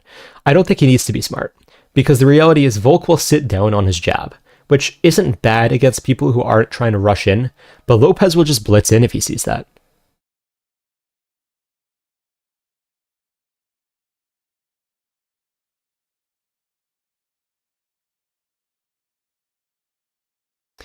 So because of Ilya's tendencies in the pocket, you agree that Charles would be a bad matchup? I could see Charles catching him. I think that if Charles uses straight shots, doesn't back up too much, keeps the pressure on, he could definitely catch Ilya. I think it's a much closer fight than people realize. He's going to jab him up and chew up his legs on the outside. I mean, Lopez has very good calf kick defense himself and throws hard calf kicks. So I don't think that Volk is going to have as massive an advantage on the outside as people think he will.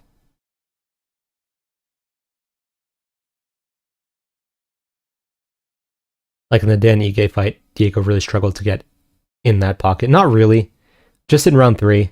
I mean, yeah, Lopez did not look good in round 3 of the Ige fight. But if you look at rounds 1 and 2, he was for the most part just tearing him up. Like, Ige has an unbreakable chin, it seems. Like, he has a Max Holloway level chin. So he can afford to stay in the pocket and take shots from Lopez, because he was taking a lot of big shots early. But Volk can't do that. If Volk gets hit by one of those, he's done. He's so reliant for guys to rush in at him like Ortega. Not really. I mean, he's had opponents that didn't do that, and he still caught them. What's your official pick? Lopez first round TKO.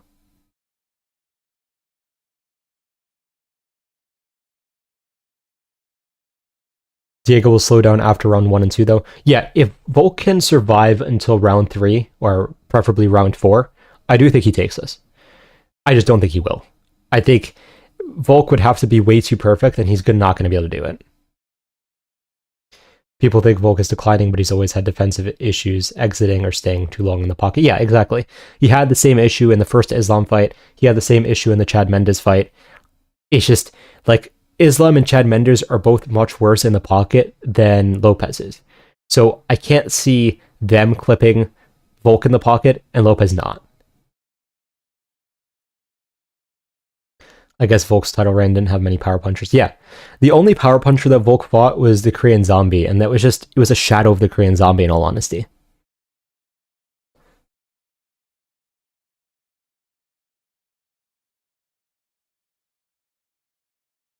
That Loki hurts here. Yeah, I get it. It's tough because Volk, like, I mean, he should not have taken the short notice fights. It just damaged his career way too much. It sucks.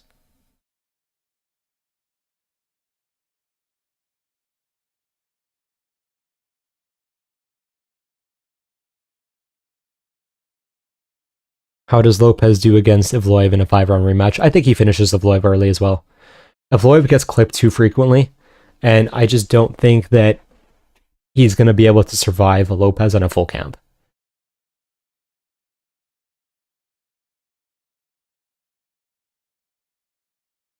Korean Zombie was injured going into that. Yeah, he was. And he was also just near the end of his career.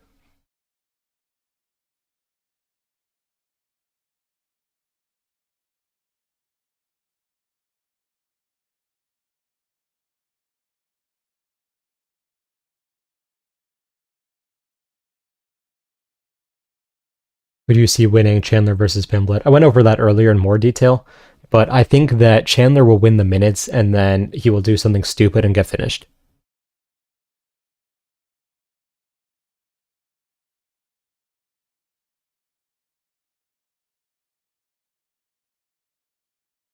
You hear about Diego versus Lier beef? I reckon they fight if Diego loses. No, I didn't hear about that. What happened? Why do you think the books are leaning Volk favoritism on behalf of the public?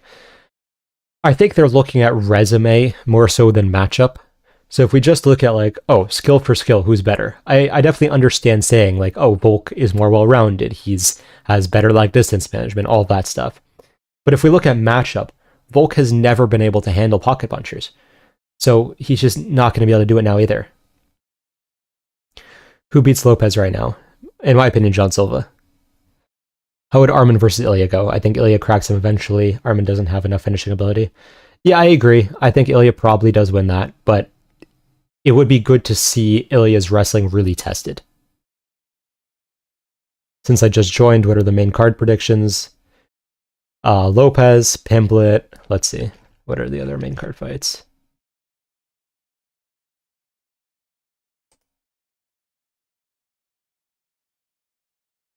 Krylov, Silva, Rodriguez.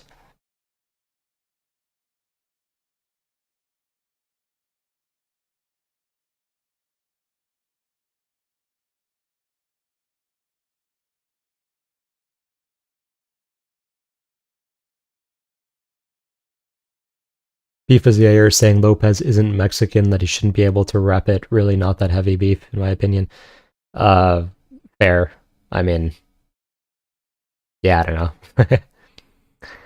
What's your thoughts on the current state of the UFC in terms of pay-per-view, excitement starts, etc.? Yeah, I don't know why the UFC kind of just stopped marketing pay-per-views. There's no hype around them at all now.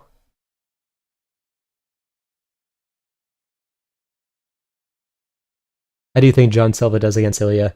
I think John Silva has a solid chance if they were to fight, because he's just a very precise version of Ilya in a way. Like Ilya blasts everything. Silva is much more precise but less power. So, like, yes, if Ilya wins, he will obviously finish the fight. But I think Silva could catch him first.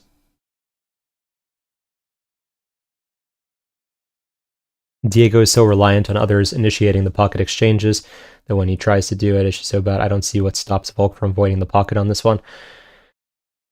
I wouldn't say Diego is reliant on other people initiating the pocket exchanges. He finds ways to get into the pocket.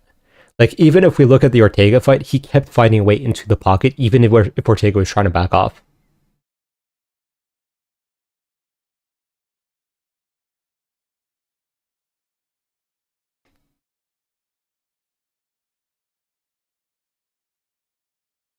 What's what I think is the most interesting matchup in the UFC right now.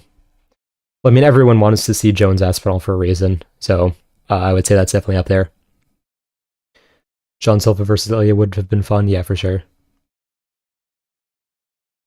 Yeah, I'll watch the presser if it's that crazy. Do you guys think there's a chance for Bryce to win this? And if so, what would your thoughts be on how it's done? If Bryce is going to win, it has to be with 15 minutes of control time. Like, the reality is Bryce just isn't a massive threat anywhere. I don't think there's a great chance for Bryce to win, though, because he gets hit by a lot of lead hooks. Silva loves, like, sitting down in the lead hooks. I don't think Silva's wrestling is nearly as bad as people think.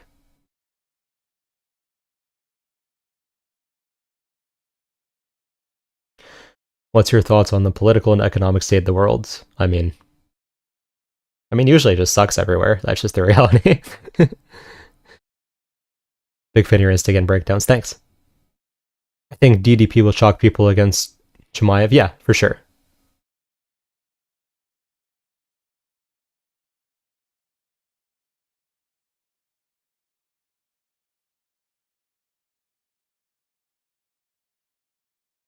I think DDP always has had like plot armor ability, but it gets Izzy squared up so much. I think that Izzy was a specifically bad matchup for DDP in all honesty. I just don't think Chimaev exploits any of the same stuff. Dana and Joe checking out really have the UFC in a weird position in terms of hype. Yeah, I agree with you. What do you think of Diego throwing punches in slow mo at 3 minutes of the first round in his last fight? Weight cuts are not going to get any easier. Of the first rounds against Ortega, I thought he kept up his cardio pretty well against Ortega. Because I remember criticizing his cardio before the Ortega fight because he had gassed out multiple times, and then he just like put up over 100 strikes in round 3, and I was like, well, I guess that was wrong.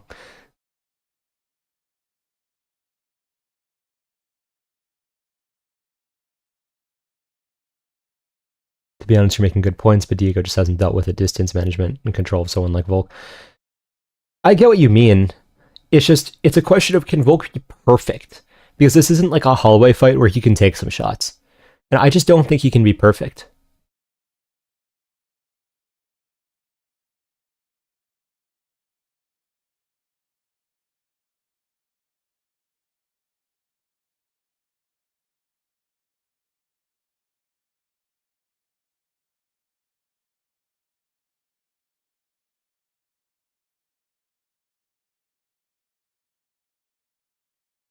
Money would be on Diego from putting up a parlay, though. Yeah, valid.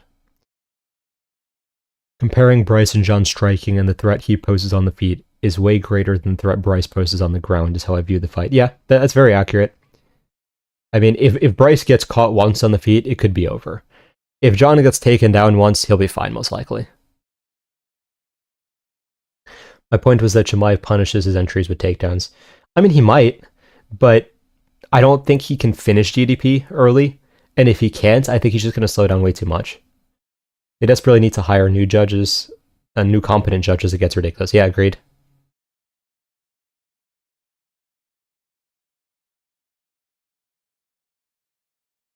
Can't believe the judges still have jobs.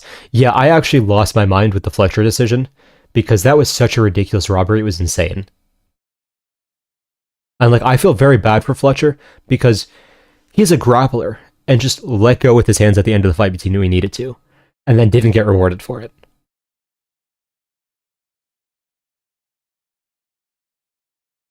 Do you think DDP can sub Chimaev? I mean, if Chimaev death gasses, it's possible. I don't think it will be the path to victory, though. Is there any chance you think that Volk has developed any new tools to deal with that pressure? Um, I just don't know what he could develop. Like, maybe he goes all in on the wrestling and has like better subs or something, or like shot timing. Like, I already think his wrestling was very solid. I just don't know if it's going to be able to like do anything significant. Lopez can only win by KO, right? I mean, he could get a club and sub, right? If he knocks down Volk and he's not completely out, I could see him locking up like an RNC or an armbar after that.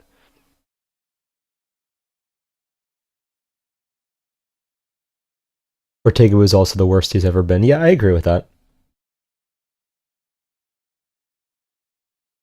The KO Bryce suffered versus Emma definitely affected his chin. It's possible. I mean, really depends on the person.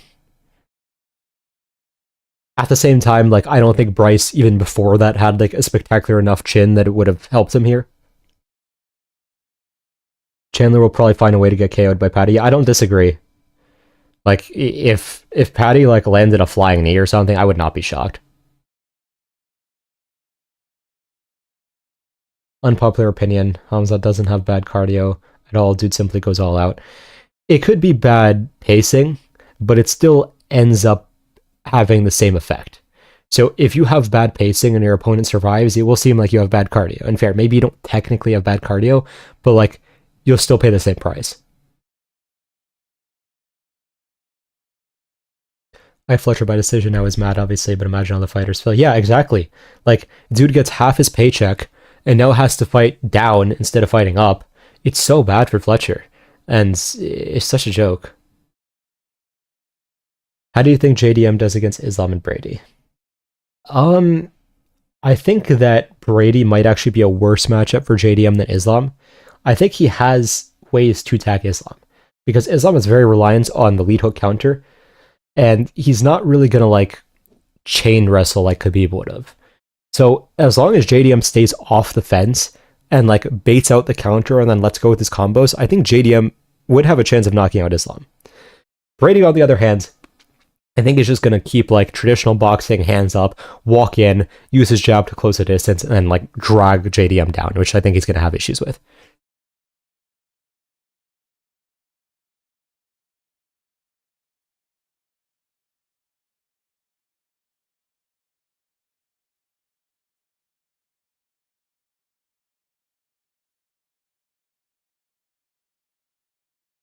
Have you noticed that Dana hasn't been at any of the post-fight pressers recently? Dude seems checked out. Yeah, I have.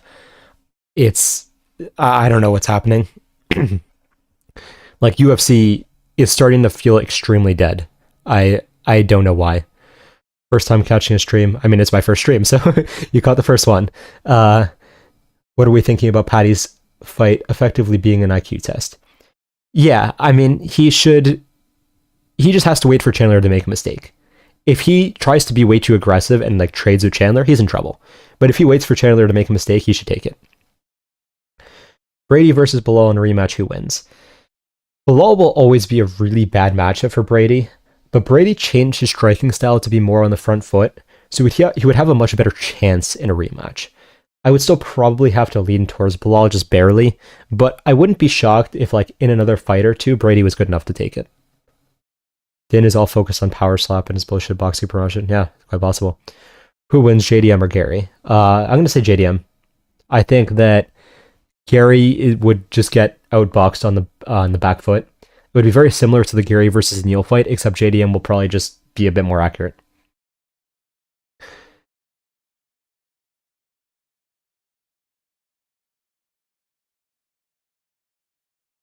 That or he's making International Fight Week the greatest card in UFC history. It would be interesting. I mean, if that was the case, I mean, no one will complain. Is Lopez only path to victory via KO? I wouldn't say it's the only path. Like, if Volk goes for a bad takedown, I could see Lopez getting a sub, but I do think TKO is the very likely path to victory, yeah. Gary only has bad matchups left, to be honest. Yeah, for sure. Gary versus Protest prediction. So for those of you in the Discord, I did put a early analysis on Gary versus Protest, but basically what I was saying is that Gary will voluntarily back up a lot, which is very bad when fighting someone like Protest, because Protest's biggest issue is that when he is backing up, his defense is just abysmal. Like, he'll get hit by anything if he's backing up. If he's on the front foot, he's very dangerous. So I think Gary's style is just going to be atrocious against Protest. Unless he can out-grapple Protest continuously, I think he's eventually going to get clipped and put out. Why did Liam seem so bad in wrestling against Bilal and Burns but neutralized Usman? Because Usman wasn't setting up his shots properly. So Usman would just throw like one strike and then like shoot a sloppy takedown. And like Usman's takedowns definitely got worse over time because of his knees. So part of it is just that. But also it's because like Burns and Bilal would like throw like a 4-piece combo to the face and then shoot. So they would pull up Leon's arms and make him think about the striking and then take him down easily.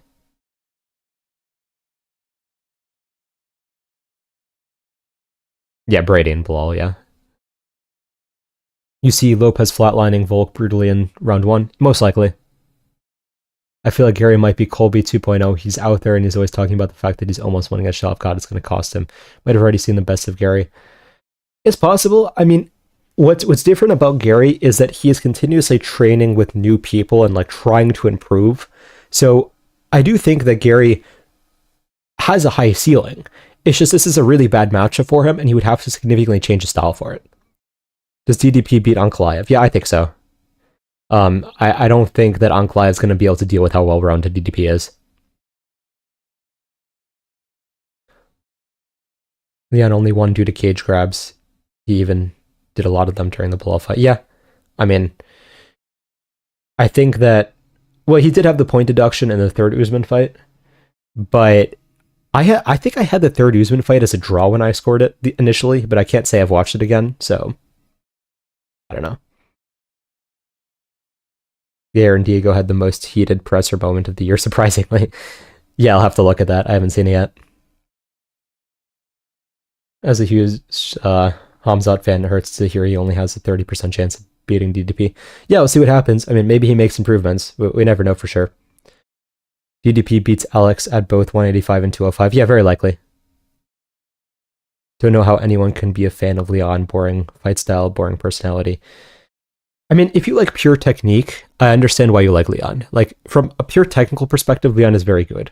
The problem is just he has no heart and just doesn't really go for things. Like, even when he found the head kick against Usman, it wasn't because he came out, threw a ton of volume, and then found the shot. Like, he just happened to find the shot. It wasn't like an intentional thing. Worst matchups for Ilya. Anyone who's going to fight in the pocket. So a Lopez that would have been, so at 145 rather, that would have been Lopez. At 155, I think Gaethje could be a little tough. I think Oliveira could be tough.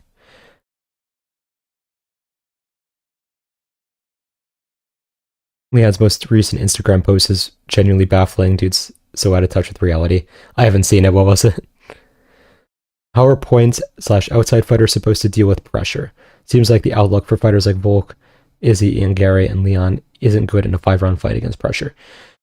Yeah, so the pure outside style is definitely waning because people are understanding how to cut off the cage better.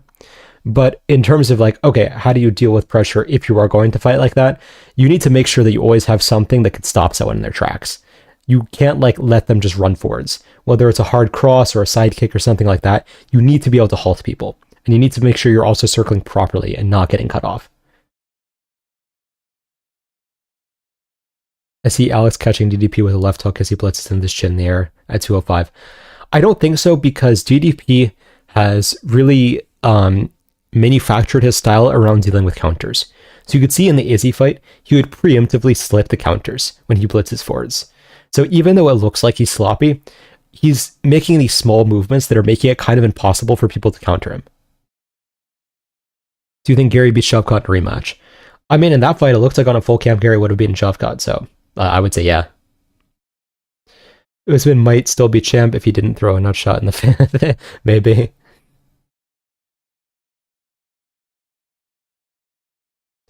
Leon posted a picture with the caption "Still him." Oh, yeah. I mean, Leon has to really humble himself if he's going to be back in the game at all.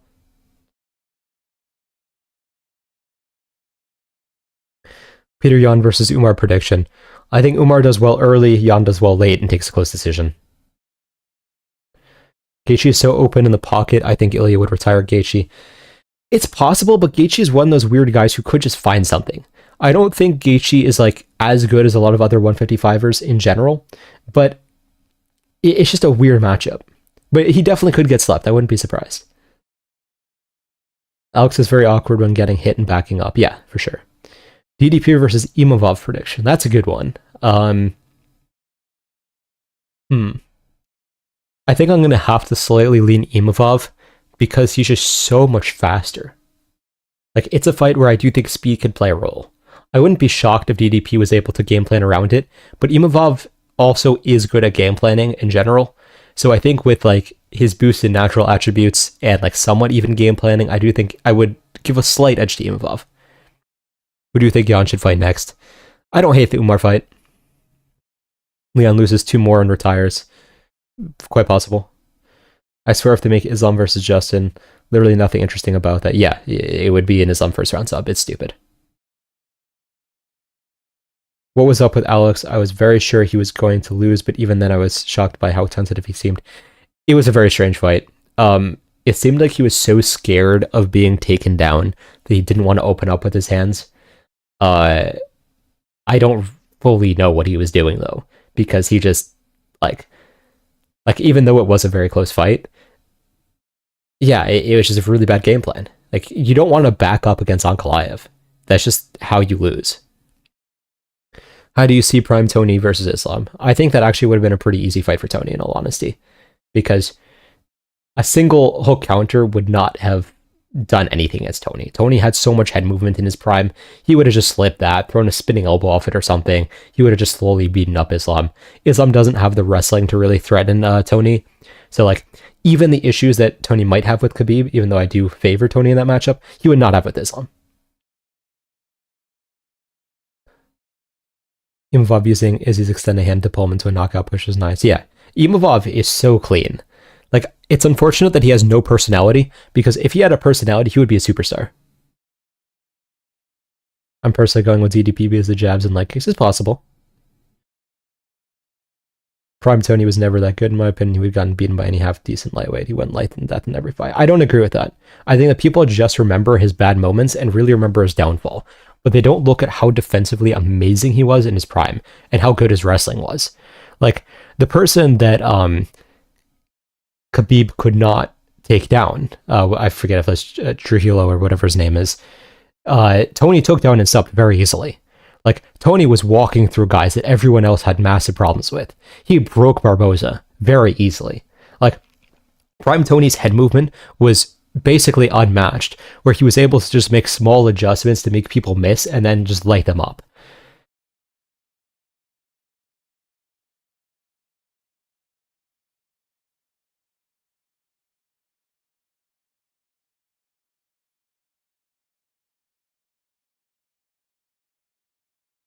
Who do you think would find more excessive welterweight? Prime Khabib or Islam or Dustin Poirier? Probably Prime Khabib. I think he could have out-wrestled a lot of those guys. Who do you think has the best chance to beat Islam at 155 or 170? Ilya. Ilya would beat him, very likely. What do you make of the greasing claims? I don't know why I see it being true. I think greasing claims are generally BS. They check for that stuff. Like, it's very hard to get away with it now. I think Dustin could have been the welterweight champ against Bilal Leon. Yeah, I don't disagree. Prime Dustin, maybe. Yeah, like with Tony's, it's very sad to see Primes fade away quickly from damage. Yeah, as soon as he had the knee issue, he just faded so quickly from his prime. It was terrible. Yeah, T-Bow, not Trujillo, my bad. Tony was very good, just too much mileage. Yeah, 100%. Do you think T-Bow beat Khabib? Yeah, I mean, not that it matters at this point, but I don't really know how anyone scored that for Khabib.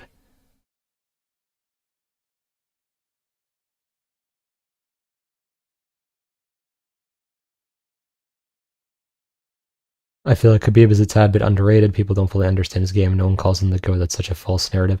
I mean, he can't be the GOAT because he just didn't stay in the sport long enough and like go up a division, stuff like that. So he's definitely not the GOAT. Is he a bit underrated? I could see what you're saying there. I think that people don't understand how good his chain wrestling was and how much better than Islam he was, in all honesty. Uh, but I definitely don't think he was the GOAT or anything because he just retired too early. Could he have been if he stayed longer? Maybe, but we'll never know. How do you think Cater Max versus Volk 3 goes? What do you mean by that?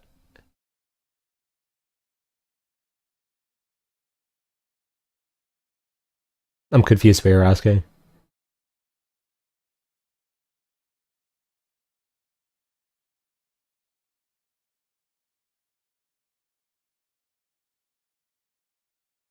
What do you think plays a bigger impact in the outcome of a fight? Game planning or in-fight adaptations and IQ? Game planning, because there's a limit of how much people can adapt in a fight.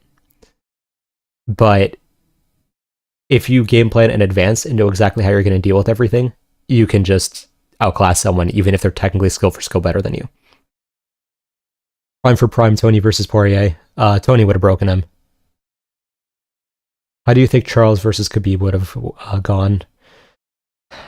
I think that Charles was stylistically better against Khabib than Islam, but I think ultimately Khabib probably would have won a decision.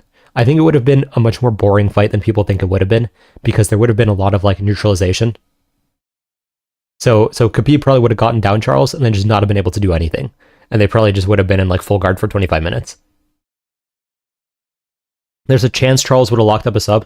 I'm definitely not ruling it out. I just think, in all likelihood, it would have been a very boring fight. Like Volk in the third fight against Max. So you're asking, oh, the Max who fought Cater versus the Volk in Volk 3? I mean, it's possible that Max wins. It's hard to say. Max did have a very bad weight cut for the Volk 3 fight. It's just really hard to know.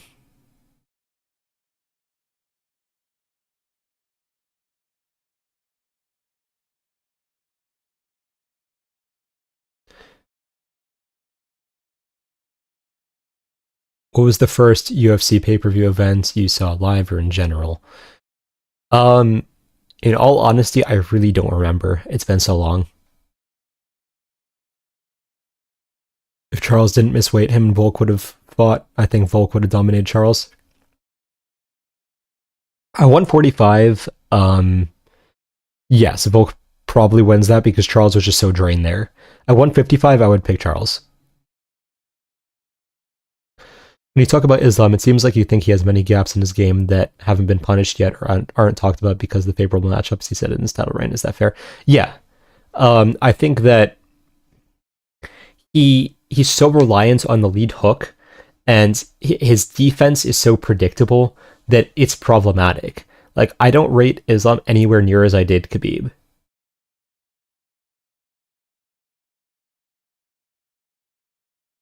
What made Oliveira so good suddenly? Sorry, Masculine. You're good. I mean, Oliveira is very naturally talented. He just couldn't put things together. So when he did finally start putting things together a bit, it got very easy for him to have success because he had the power, he had the submission ability. He just had to put his style together, get like his Muay Thai instincts intact, I guess you would say, and then he just started knocking people out. You think Merab would ragdoll prime Dominic Cruz? No. I think that Dominic Cruz actually would have been a nightmare matchup for Merab. I'm not sure who would have won. I think it would have been a very close fight, possibly a split decision, but Dominic Cruz would have been very tough for Merab.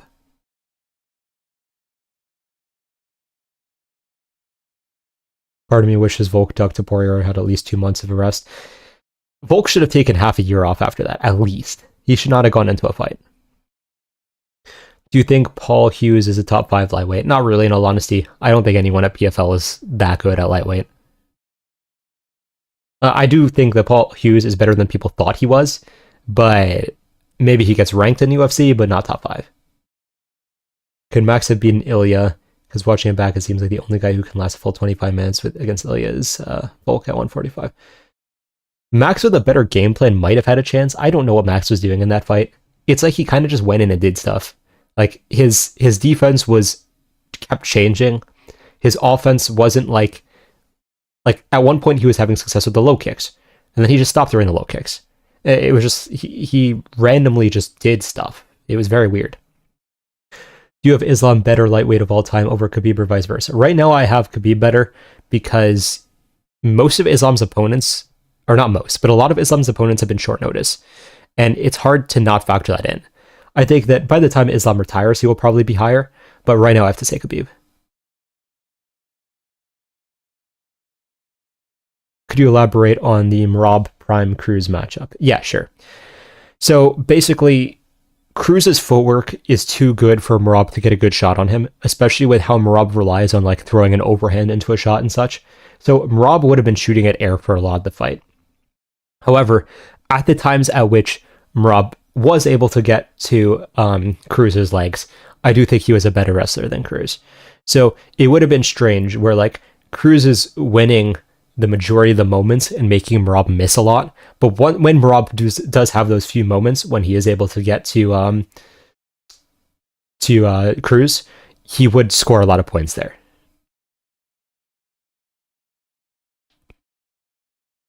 I think Prime TJ Dillashaw would beat every bantamweight except Sean O'Malley in 50-50 with Peter Yan.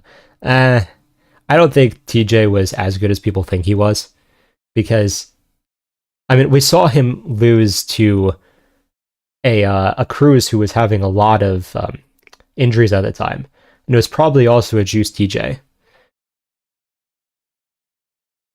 How do you think TJ does against these current bantamweights?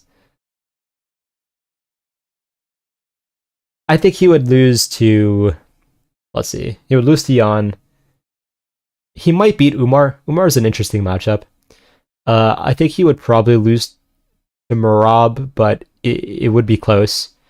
I think he would lose to O'Malley. I think he would lose to Sandhagen. The overhand Volk 8 against Topuria would have knocked him out no matter what version it was in the cage, sadly. That is true, but I think that a Volk that took another 6 months off may have been less afraid to like move around and try to return in the pocket. He definitely still would have likely been caught at some point, but he would have had a better chance for sure. What do you think about Prime Tony versus Charles? It's an interesting question. I'm going to favor Prime Tony in a 5-round fight. I'm going to favor Charles in a 3-round fight. I think Tony would have been able to wear him out across 5 rounds, but in 3 rounds, I think Oliveira outpoints him. How do you think Chimaev does against middleweights like Imavov or Kaio? I think he has a better chance against Imavov, because Imavov's takedown defense isn't, like, perfect. It's good, but it's not perfect. I don't think Chimaev really has a chance against Kaio, in all honesty. I think Kaio is just better on the feet and has very good wrestling defense and would just be able to sprawl everything. So I would favor both Imavov and Kaio, but Kaio more.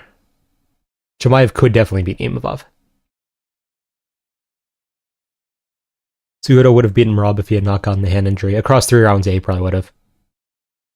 I think it was an arm injury, though, not hand, right? Didn't he break his arm? Sean O'Malley versus Peter Yan. I thought Peter won the first fight. It was very close. I've watched that fight back several times, and I actually don't blame anyone for whichever way they went on it. How do you think Prime Volk does against Ilya? Ilya is just a really bad matchup for him. Ultimately, I have to pick Ilya. I think Volk would have done better, but still gotten caught at some point.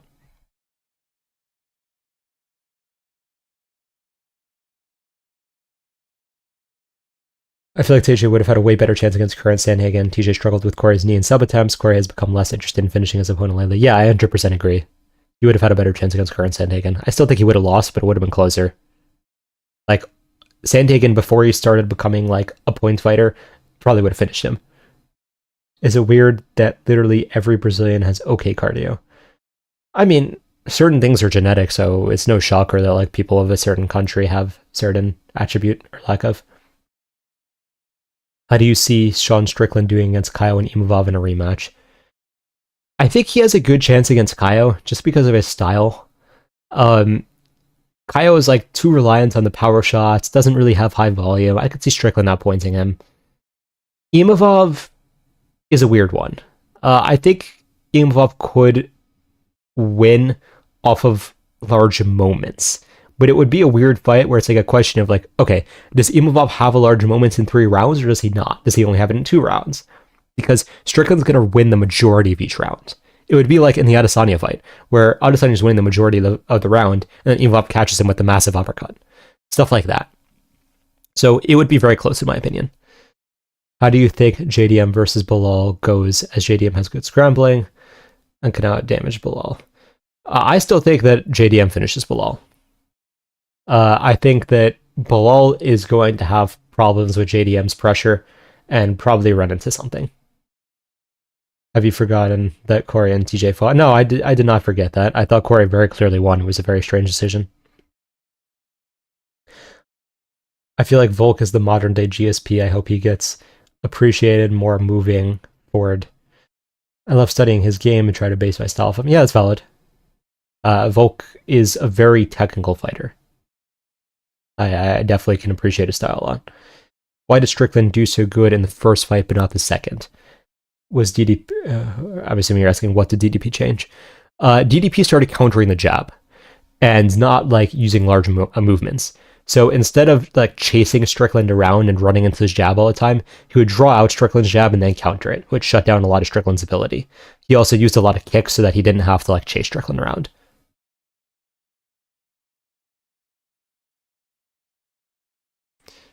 Do you see Jeff Neal cracking top 5? It depends what version of Jeff Neal shows up each fight.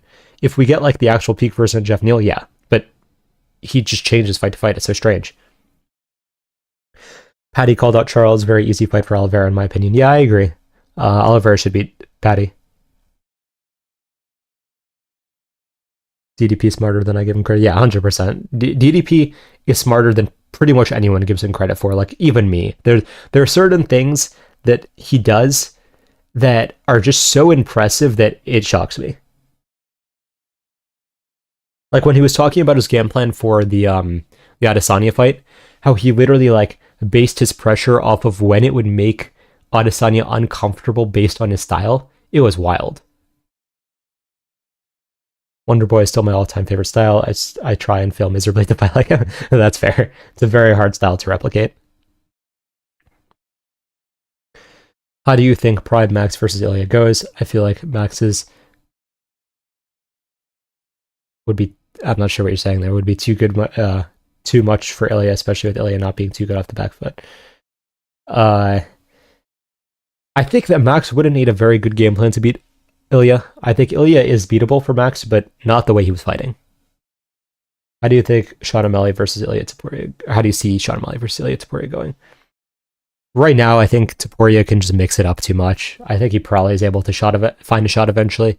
But I also wouldn't be surprised if Ilya got caught if Sean had a good game plan and was timing his shots with Ilya's.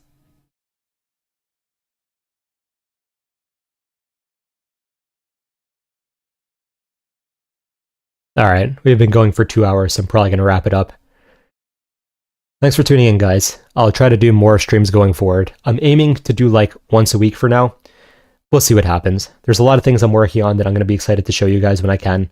So, have a good night, everyone. I'll see you guys soon.